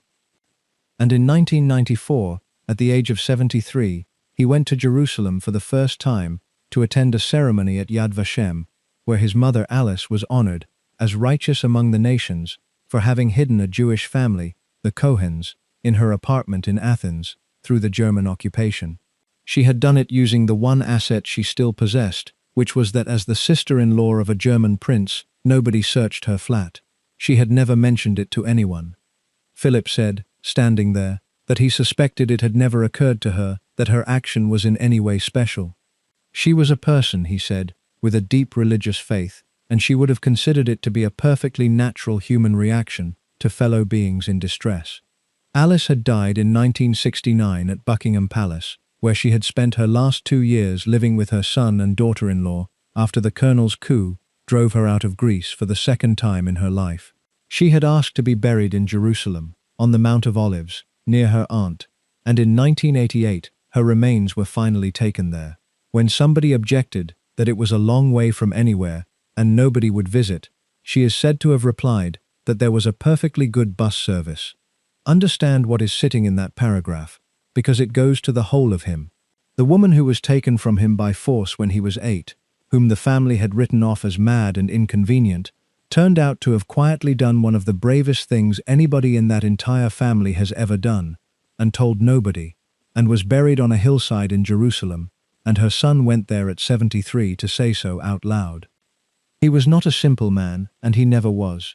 The idea that he was a rude sailor who chased women is a caricature that survived, because it is easier to broadcast than the alternative, which is a stateless orphan with a serious mind, a violent temper, a genuine religious life, an engineering brain, no outlet for any of it, and 69 years of walking 2 paces behind. The friendships make far more sense in that light. Sacha Abercorn on Jung, Penny Knatchbull on Grief and Horses. The correspondence with a succession of deans of Windsor. These were the conversations he could not have with his wife, and the reason he could not have them with his wife is not that she was stupid, because she was not, and it is not that she did not care. It is that she was working. She was reading boxes. She was seeing a prime minister. She had 16 countries and a commonwealth and a diary made up 2 years in advance, and she had made a promise on the radio in Cape Town at 21 that she was going to keep for the next 75 years without a single day off, and she kept it. He married a woman and got an institution, and he spent the rest of his life looking for people to talk to in the hours when the institution had her. If the marriage held, the family did not, and the place where it visibly failed was between the father and the eldest son. Charles was born in 1948 into a household that had 4 more years of ordinary life left in it, and then his mother became queen when he was 3, and his grandfather died, and everything reorganized around a job. He was a soft, watchful, easily wounded child, physically timid, close to his grandmother, happiest with adults, and by every account he adored his father and was frightened of him at the same time. Philip looked at that child and saw a boy who was going to be eaten alive by the life ahead of him unless somebody toughened him up. It was not cruelty, it was the exact philosophy that had saved Philip's own life at 15, applied to a completely different child by a man who had no template for what a father was, because he had never had one. Cheam First, the same prep school Philip had gone to, where Charles was miserable. Then, in 1962, Gordonston. Philip's own memory of Gordonston was of the first structure that had ever held him. Charles arrived as the heir to the throne, in a school full of boys who could win status by bullying him, at a place whose entire method was to strip away comfort. He was beaten and he was isolated, and he described it in letters home in terms that his authorized biographer, Jonathan Dimbleby, printed in 1994. Charles called it, in the phrase that has followed it ever since, absolute hell. Another line of his about it, widely quoted, described it as colditz in kilts, and that particular phrase is attributed rather than documented in his own hand, so treat it as reported. The Queen, according to multiple accounts, was aware her son was unhappy and did not intervene. Philip's position was that Charles would thank him later. Charles did not thank him later. In the Dimbleby book, which Charles cooperated with, the portrait of his childhood is of a father who was harsh and mocking, and a mother who was physically and emotionally remote, and it was published while both of them were alive and reigning. Philip was reportedly wounded by it in a way he did not show. Their relationship in later decades was affectionate, functional, and permanently short of something, and the two men never had the conversation. The middle child got the opposite treatment and thrived on it. Anne, born 1950, was direct, physically fearless, funny in exactly her father's register, and completely uninterested in being managed. Philip taught her to sail and to drive carriages, and she rode at the Olympics in Montreal in 1976. Everyone in the household understood, without it being said, that Anne was the one he found easiest, and that Charles knew it. Then there is the second family. Andrew came in 1960, Edward in 1964, 10 and 16 years after Anne, and the Queen was by then a settled monarch in her 30s, rather than a terrified 25-year-old, and she was, by every insider account, a warmer and more available mother the second time.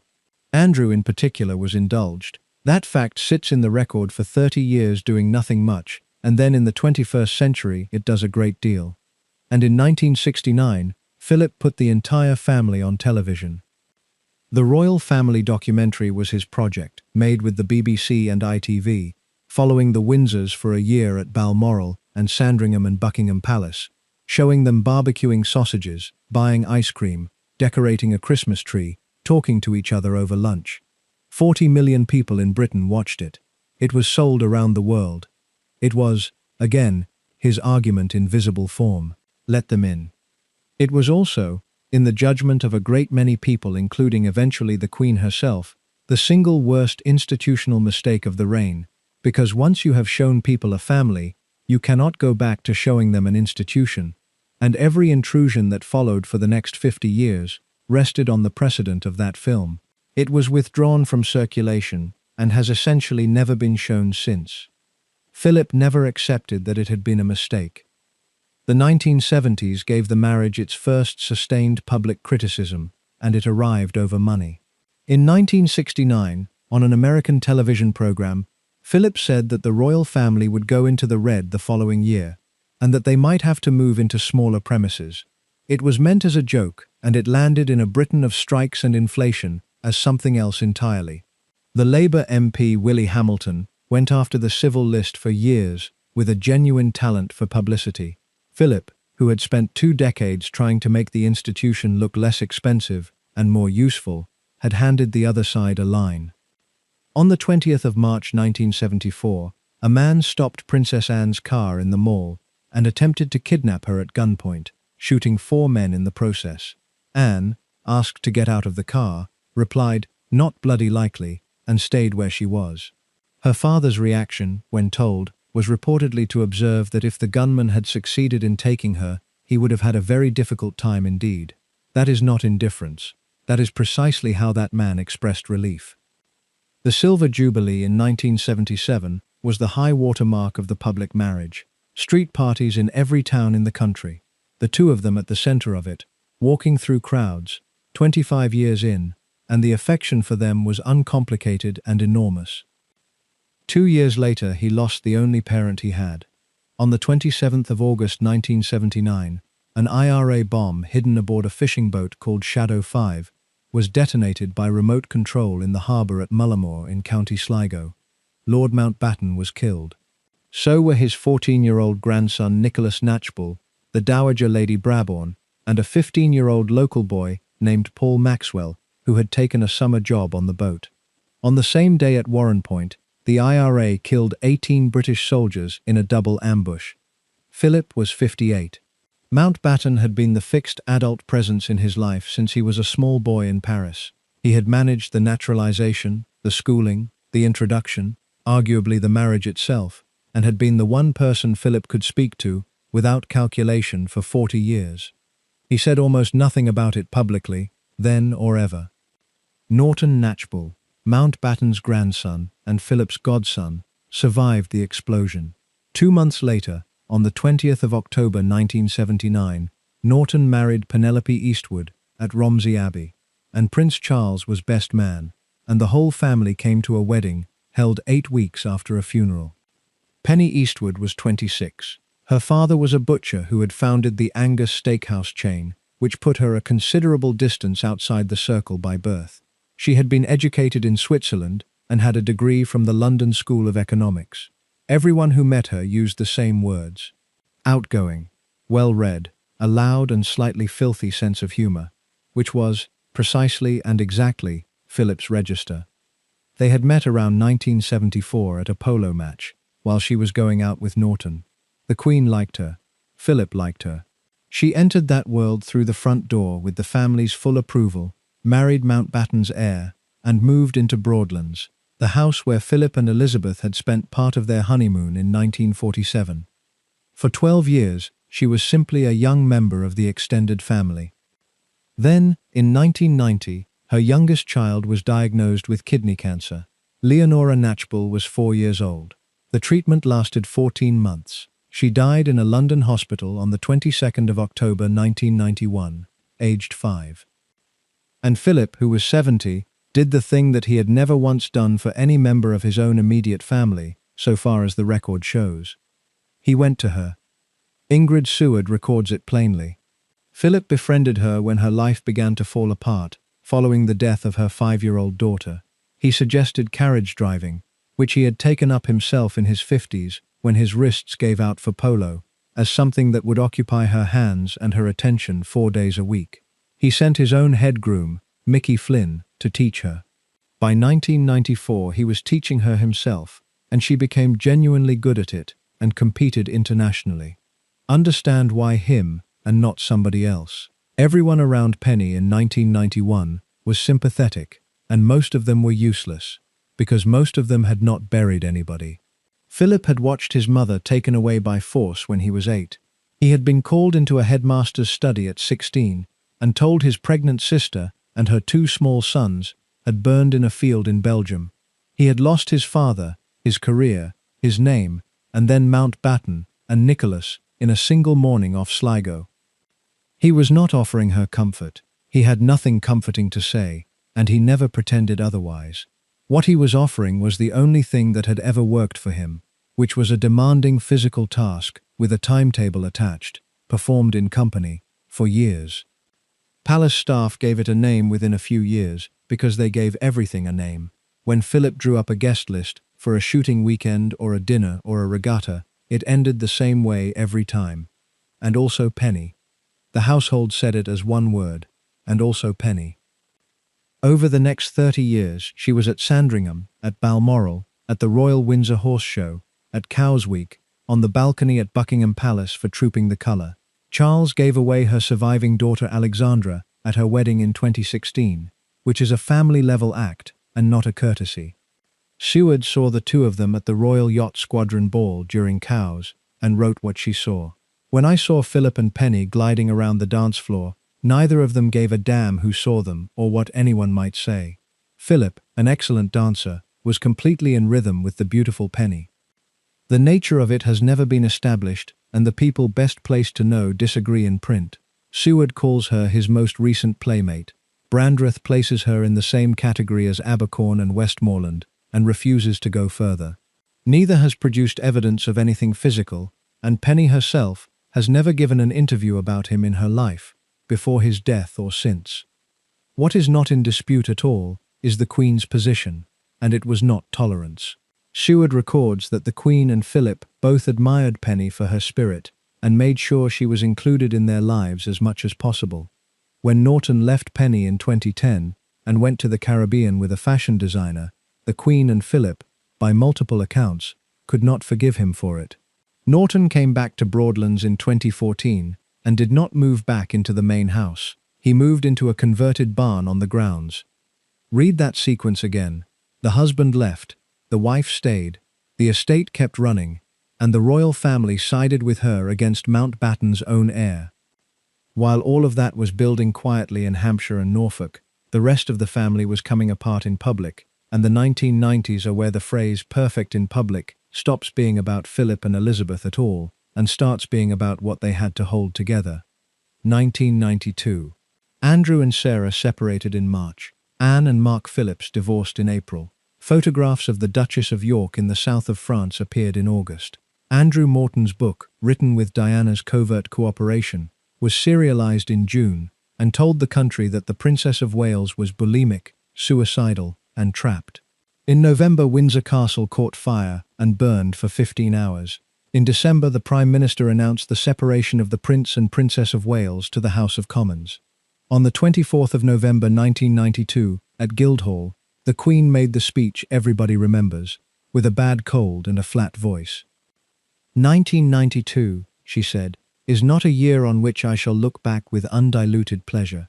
In the words of one of my more sympathetic correspondents, it has turned out to be an annus horribilis.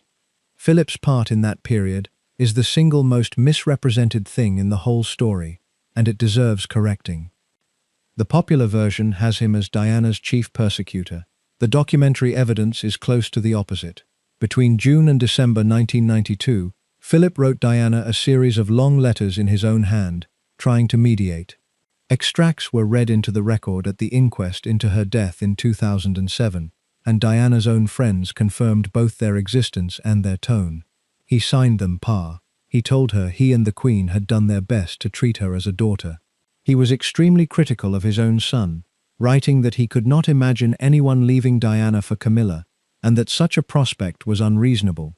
He also, being who he was, told her plainly where he thought she was making things worse. Diana kept them. Her friend Rosa Monckton and others said she was moved by them. The relationship was not warm afterward, and the letters do not make him a saint. They do make the cartoon impossible to sustain. The divorce came through in August 1996. Diana died in Paris in the early hours of the 31st of August 1997. The family were at Balmoral. William was 15 and Harry was 12. What followed was the worst week the monarchy has had in living memory, with the flag argument at Buckingham Palace, the silence, the crowds in the Mall turning, and the Queen coming south on the Friday to make a broadcast that saved the situation. Inside the castle, the argument that mattered was about whether two boys should walk behind their mother's coffin through central London in front of 1 million people and a global television audience. Charles wanted them to. Earl Spencer, Diana's brother, was against it and said so with some force. William did not want to do it. And Philip, who was 76, said the thing that settled it.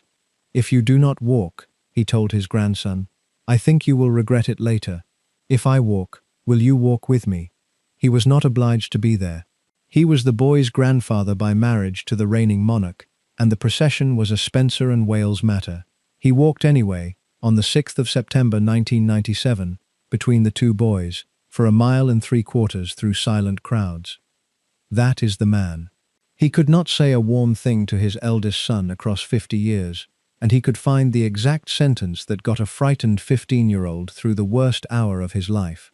2 months later, on the 20th of November 1997, they marked 50 years of marriage, and both of them said in public what they almost never said.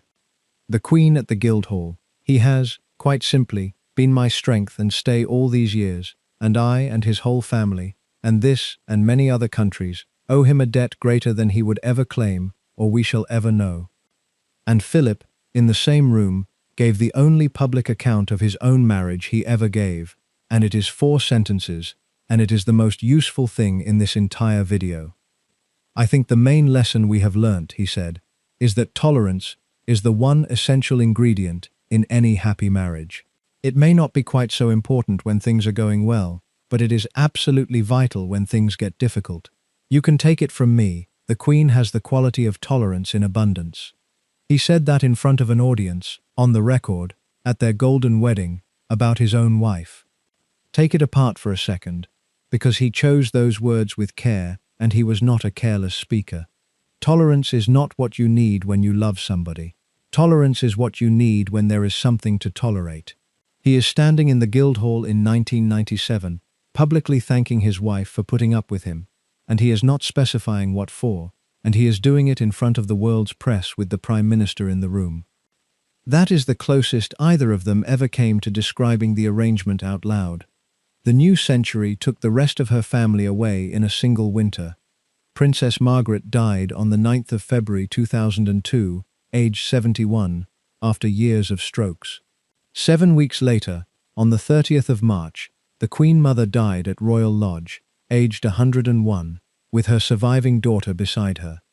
That death closed a circuit that had been open since 1947. The woman who had filed Philip away as the Battenberg, who had reached into Downing Street in 1952 and taken his name off his own children, outlived her husband by 50 years and died with the penniless boy from the fruit box still standing exactly where she had never quite wanted him, at the center of the House of Windsor, the name she had gone to war with the cabinet to protect. He was 81 at her funeral, and he had outlasted every single one of them. Lascelles, Colville, Bowes-Lyon, Queen Mary, Churchill, the entire apparatus that had looked at his file in 1946 and decided he was a risk. All dead, all gone, and the risk was still there, still turning up, still asking why things were done that way.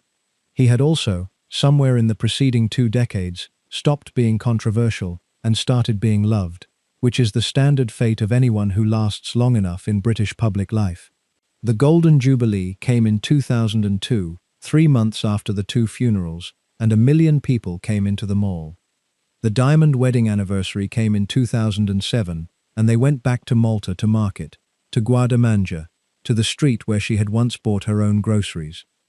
The Diamond Jubilee in 2012 was where the machinery finally showed its age. On the 3rd of June, the 2 of them stood on the deck of the royal barge for the Thames pageant for 4 hours in continuous cold rain, both in their 80s, both refusing to sit. Philip was 90, and he stood the entire time. 2 days later, he was admitted to hospital with a bladder infection and missed the rest of his wife's jubilee. She carried out the remaining engagements alone, and people noticed how she looked doing it. That was the pattern of the last decade. He kept doing it because stopping was not in his vocabulary, and the machine kept sending him out. In 2017, he carried out more than 200 solo engagements at the age of 95. And in May 2017, at Buckingham Palace, he told a room he was standing down. Asked about it by a well-wisher, he said he was discovering what it was like to be a piece of furniture that had been in the same place too long. At his last official engagement on the 2nd of August 2017, at Buckingham Palace in the rain, reviewing Royal Marines, somebody asked him something, and he replied that he was the world's most experienced plaque unveiler. He had done 22,219 solo engagements since 1952. Spelled out, that is a number so large that it does not communicate anything, so try it a different way. He performed a public duty on his own, without his wife, on average about 340 times a year, every year, for 65 years. Then he went to Norfolk. Wood Farm sits on the eastern edge of the Sandringham estate near the village of Wolferton, a 5-bedroom farmhouse with brick walls and no grandeur whatsoever. Philip had used it as a bolt hole for decades. From 2017, it was where he lived. He kept 2 members of staff, and by some accounts 3. He cooked. He answered his own correspondence in his own hand, which was substantial, because people wrote to him constantly. He read history and science. He returned to watercolors. He had the racing on. He entertained in small numbers around a kitchen table, and he told people, repeatedly, that he was having the best time he had had in 70 years. The Queen stayed at Windsor and Buckingham Palace and worked, because she was 91 years old and still doing the job full-time, and would go on doing it for another 5 years.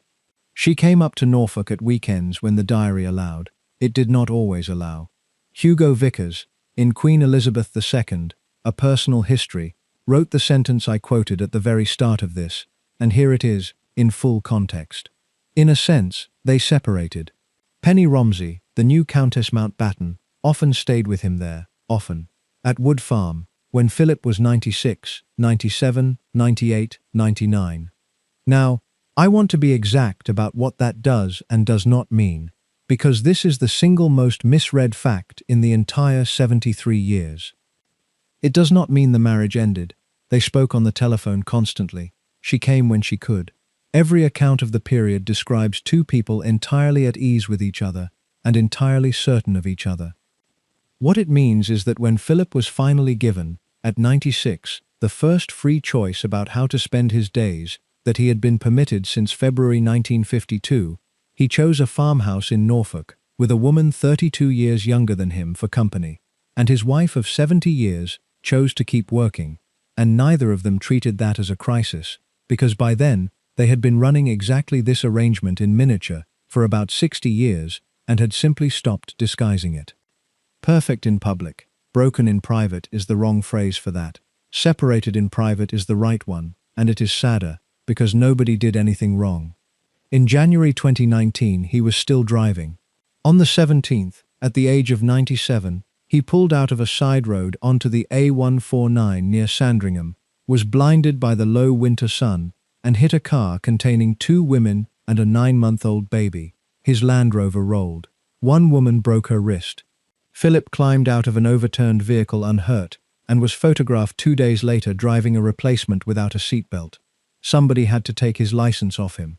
And the Queen did not send a doctor, and did not send a private secretary, and did not do it herself. She asked Penny. Penny went to Wood Farm and did it, and 3 weeks after the crash it was announced that the Duke of Edinburgh had voluntarily surrendered his driving license. There is more in that one decision than in any amount of speculation about bedrooms. The Queen of the United Kingdom, needing to persuade her husband of 71 years to do something he did not want to do, understood exactly who had the best chance of getting it done, and it was not her, and she was not remotely troubled by that. Then the world stopped and gave them something back. In March 2020, the pandemic closed Britain, and the Queen, then 93, and Philip, then 98, were moved to Windsor Castle with a skeleton staff of about 20 people who lived on site in rotation for months. The household called it HMS Bubble. For the first time since Malta, 70 years earlier, there was no diary, no state visits, no garden parties, no investitures, no travel, nobody to receive. 2 people in a castle with nothing to perform and nowhere to be. Every account that has emerged since describes those months as unexpectedly happy. They ate together, they walked in the grounds, they watched television. In April 2020, she made the broadcast about the pandemic that ended with the line about meeting again, and he was in the building while she recorded it. In June, they marked 73 years of marriage.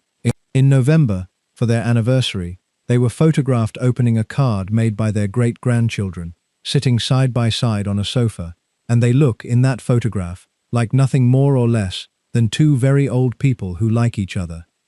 He had a good winter and then a bad February. On the 16th of February 2021, he went into the King Edward VII Hospital, was transferred to St. Bartholomew's for a heart procedure, and came back to King Edward VII.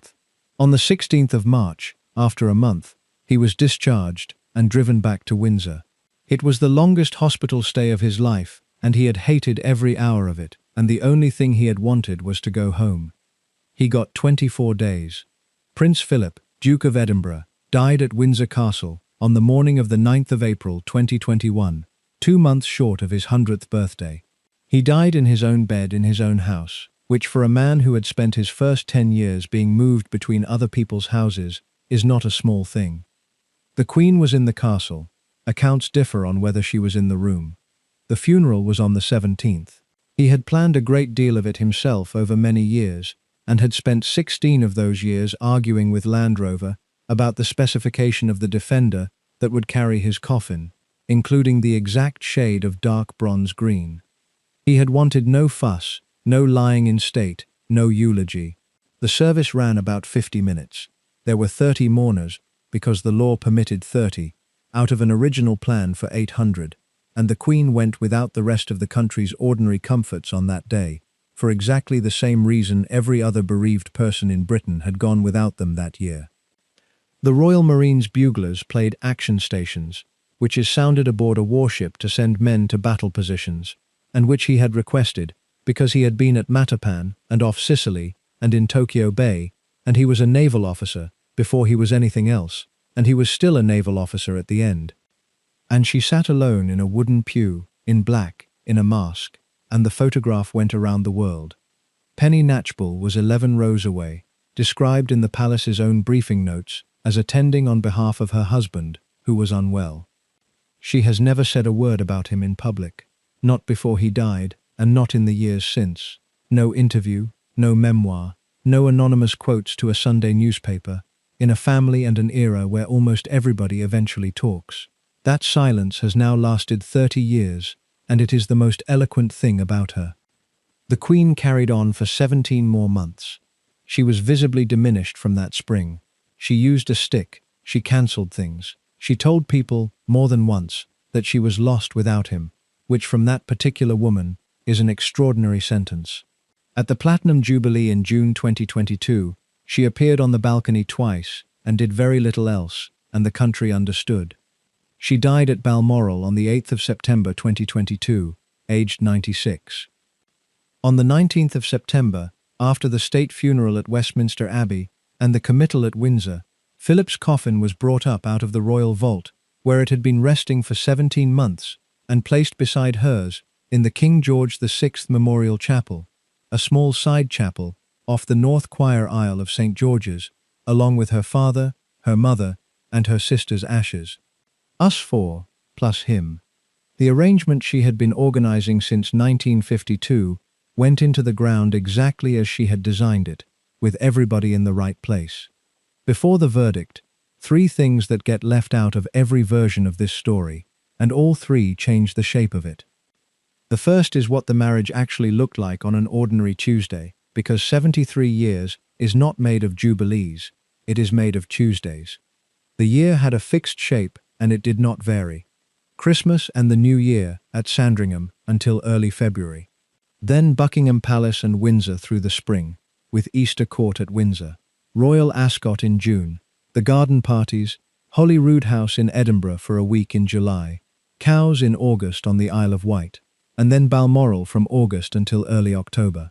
The same houses, the same weeks, for 7 decades, so precisely that a person could tell you where the Queen of England was standing on any given date 30 years in advance. Inside that, the working day was hers, and it was relentless. The red boxes came every day of the year except Christmas Day and Easter Day, wherever she was, containing cabinet papers, Foreign Office telegrams, briefings and documents requiring signature, and she read them, and she did not skip them, and prime ministers, who tried to test whether she had read them, stopped trying after about the 2nd attempt. Tuesday evening was the audience with the Prime Minister, alone, no minutes taken, no third person in the room, which over the course of the reign meant something in the region of 15 prime ministers and several thousand private conversations that nobody will ever read. Philip was in none of that. He was constitutionally excluded from it. He never saw the boxes. He was not present at the audiences. His wife spent several hours of every single day of their married life doing work she was forbidden to discuss with him, in a room he did not enter. What he had instead was the estates. She handed him Sandringham and Balmoral to run in 1952, and those are real working agricultural businesses, with tenants, staff, budgets, and decades of accumulated comfortable inefficiency, and he went at them like a naval officer, taking over a badly run ship. He cut staff. He modernized the farms. He introduced new systems and new crops, and he asked the question that no royal household had been asked in living memory, which was, why do we do it this way? Some of the older members of the family, and one in particular at Clarence House, regarded that question as a form of vandalism. To that way of thinking, the answer to why do we do it this way was that we have always done it this way, and the doing of it precisely that way, with the footmen and the ceremony and the deliberate excess, was the entire point of the exercise. Then there was Balmoral, which is where they were most themselves.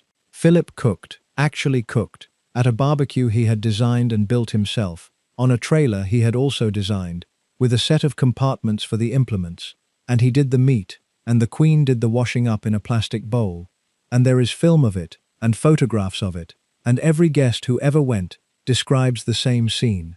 A man in his 80s in a kilt burning sausages on a hillside in Aberdeenshire, while the sovereign of 16 countries dried the plates. That is a marriage. It is not the marriage anybody was sold, and it is a better one. The second thing is that he eventually won the argument, and almost nobody gives him the credit. From 1952 onward, Philip's position was consistent and unpopular. The monarchy had to be visibly useful, visibly less expensive, visibly less hidden, and visibly smaller, or it would not survive the century. He said it in speeches from the 1950s. He made the coronation broadcast happen. He made the 1969 film happen. He pushed for the walkabout, which began on the New Zealand tour in 1970, and simply meant that the two of them got out of the car and talked to people in the street, and which is now so normal that it is difficult to explain how radical it was. For 40 years, the household resisted most of it, and the older generation resisted all of it. Then Windsor Castle burned down on the 20th of November 1992, which happened to be their 45th wedding anniversary, and the Heritage Secretary announced that the government would pay for the restoration, and the country reacted with an anger that genuinely shocked the palace. Britain was in recession, people were losing houses. The proposition that the taxpayer should find £60 million to repair one of the Queen's castles was not received well, and the newspapers, which had spent the year publishing transcripts of the family's private telephone calls, went for it. Within days it was announced that the Queen would begin paying income tax, that Buckingham Palace would open to the public to fund the repairs, and that the civil list would be reduced to cover only the sovereign and a handful of working members. Those were not new ideas. They were Philip's ideas, some of them 30 years old, and they had been blocked for 30 years, and they went through in a fortnight because a fire and a recession did the arguing for him. The Way Ahead Group, which was set up the following year and met twice yearly with the senior family and the senior officials in the same room, was the formal version of the same thing. Out of it came the slimmed-down monarchy, the review of the succession rules, the reform of the household finances. Every single structural change the institution made in the second half of the 20th century runs back to a position Philip had been arguing since he was 30 and being ignored for. He was right, and he was 30 years early, which in that family is functionally the same as being wrong. The third thing is the comparison, and it is the one that tells you what he actually achieved. The job of consort to a reigning queen is one of the worst jobs ever invented, because it has no defined content, no salary attached to a function, no possibility of promotion, and no exit, and the person doing it is required to be permanently visible and permanently subordinate in a culture that has never had a comfortable script for a man in that position. Prince Albert had the same job a century earlier and was miserable in it for years before Victoria eventually let him take on real work, and he was dead at 42. Prince Henrik of Denmark, consort to Queen Margrethe II, spent 50 years complaining publicly about not being made king, refused in 2017 to be buried beside his wife, and was not. Prince Claus of the Netherlands, an intelligent and decent man, had a long documented battle with depression inside the same role. Philip did that job for 69 years, which is longer than anyone in British history has ever done it, and did it without once, in public, complaining about his wife or his position in a way that damaged her. He complained about a great many other things, loudly, and often to the press, and it never once touched her. That is the achievement. Not the awards scheme, not the estates, not the 800 patronages. The achievement is 69 years of standing 2 paces behind somebody without ever making it her problem in public. And then, right at the end of it, the family produced a problem that no amount of that discipline could contain, and it belongs in this story because of who it landed on. Prince Andrew, born 1960, was the indulged one, the second family, the child the Queen had time for, in a way she had not had time for Charles. He was also, from the mid-2000s, a source of institutional damage that escalated year on year, through his business dealings as trade envoy, through his friendship with Jeffrey Epstein, and into the allegations made by Virginia Giuffre, which Andrew has consistently and categorically denied. In November 2019, he gave an interview to Newsnight that is now taught as an example of what not to do, and within days he had withdrawn from public duties. In January 2022, weeks before Philip's memorial service, he was stripped of his military affiliations and his royal patronages, and in February, he settled the civil case in the United States without any admission of liability. Philip was 98 when the interview went out, and he had 6 months of a pandemic and 18 months of life left. There is no reliable public account of what he said about it, and I am not going to invent one, because inventing one is what a great many people have done. What can be said is that the interview took place at Buckingham Palace, that the decision to grant it went ahead against the advice of the palace communications staff, and that a family whose entire operating principle for 70 years had been that you never explain and you never complain, watched a member of it do both on television for nearly an hour. The Queen was 93, her husband was in Norfolk, and the arrangement that the two of them had held together through Suez, through 1992, through 1997, was now being tested by their own son at the point where neither of them had any capacity left to absorb it. She stripped him of everything anyway. In January 2022, a mother in her 96th year removed her favorite child's military ranks and patronages by public announcement and let him keep nothing but the private courtesy of the family.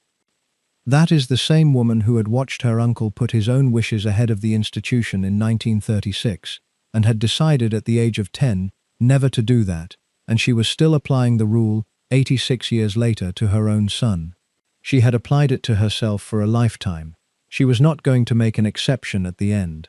Which brings us back to what the marriage was for, and to the last piece of evidence, which is the way the people who worked for them describe it. The households of that family have produced a considerable amount of paid testimony over the decades, most of it from the Wales and York sides, most of it sold to newspapers, and almost none of it about the two people at the top. The staff who served the Queen and Philip directly have been, with a very small number of exceptions, silent. And the silence is not because there was nothing to say. It is because of who those two were to work for. The picture that does emerge, from the handful of authorized accounts, and from the memoirs of people who left on good terms, is consistent and a little surprising. He shouted. She did not. He was demanding, impatient, and completely without side, and he knew every member of staff by name, and knew what their father did, and asked about their children. She was courteous to the point of opacity, and almost never raised her voice, and the household's chief difficulty with her was that she disliked confrontation so profoundly that unpleasant decisions could sit unmade for years. The two of them together, in private, in front of staff, were funny. That is the detail that comes up over and over, and never makes it into the dramas. They teased each other. He called her by names nobody else would have dared use. She laughed at him, and the laugh was the loud, unguarded one, not the public one, and people who heard it remembered it decades later, because it was the only time she sounded like a private person. Ingrid Seward puts the summary of the whole thing in one line about Penny, and it applies just as well to the marriage. They were brought together by circumstance, and were there for each other through thick and thin. Now let us go and try to answer the question honestly. So, 2.5 hours in, what was it? Let me put both cases properly, because this is where most videos on this subject cheat, and I would rather give you the honest version, and let you decide. Here is the case that the marriage was broken. He never wanted the life and said so for 70 years. He lost his career at 30, and never got another one that was truly his. He lost his name and complained about it publicly for decades. He was refused a title in his adopted country for 9 years, and given it in the exact week the press said his marriage had failed. He was outranked by his own children and had to kneel to his own wife on television. He spent enormous stretches of the marriage away from her, some of it necessary, a great deal of it chosen. 4 months on a yacht in 1956 and 57, while the papers ran the story that ended in a palace denial. His closest friend's marriage disintegrated inside his own household, and the wife who filed for divorce blamed the household. He belonged to a drinking club full of men who sold stories for a living, and he went to actresses' dressing rooms, and he did it while his wife was pregnant, and he let those women carry the reputational cost, while he said nothing publicly for 59 years. He was, on the evidence of his own eldest son's authorized biography, a father who damaged the child who most needed him to be gentle. And in the end he moved out. He lived 4 years in another county with another woman for company, and the palace put a briefing note in front of the press at his funeral to explain her presence in terms nobody who knew them believed. That is not nothing, and anyone who waves it away is not being straight with you. Now here is the case that the marriage held. 73 years. Not one public unkind word by either about the other, ever, in an era in which every other marriage in that family detonated in public, with taped telephone calls and rival television interviews and paid servants selling diaries. 4 marriages in that generation ended. Theirs did not. There has never been one photograph, one letter, one credible first-hand account of adultery in 70 years of the most aggressive tabloid press in the world, working on the most photographed family alive, with unlimited money and every incentive. Every woman named denied it. The 2 people best placed to know about Cordette's children denied it on the record. The biographer with the most access refuses to call any of it an affair. The letters he wrote her in 1946 survive, and they are the letters of a man who has found the only fixed point he has ever had. He gave up his religion, his titles, his nationality, and his name to marry her, and the man who did that has been characterized as a schemer, which is a strange kind of scheme. She said, in public, twice, at 50 years and at 60 years, that he was her strength and stay. He said, in public once, at 50 years, that the essential ingredient was tolerance, and that she had it in abundance. And there is one more thing, and I think it settles it. At the very end, when there was finally no institution, and no diary, and no press, and nothing whatsoever required of either of them, in the strange, empty year of the pandemic, they chose to be together, and everyone who saw them says they were happy. You do not do that with somebody you have been enduring. So what was it?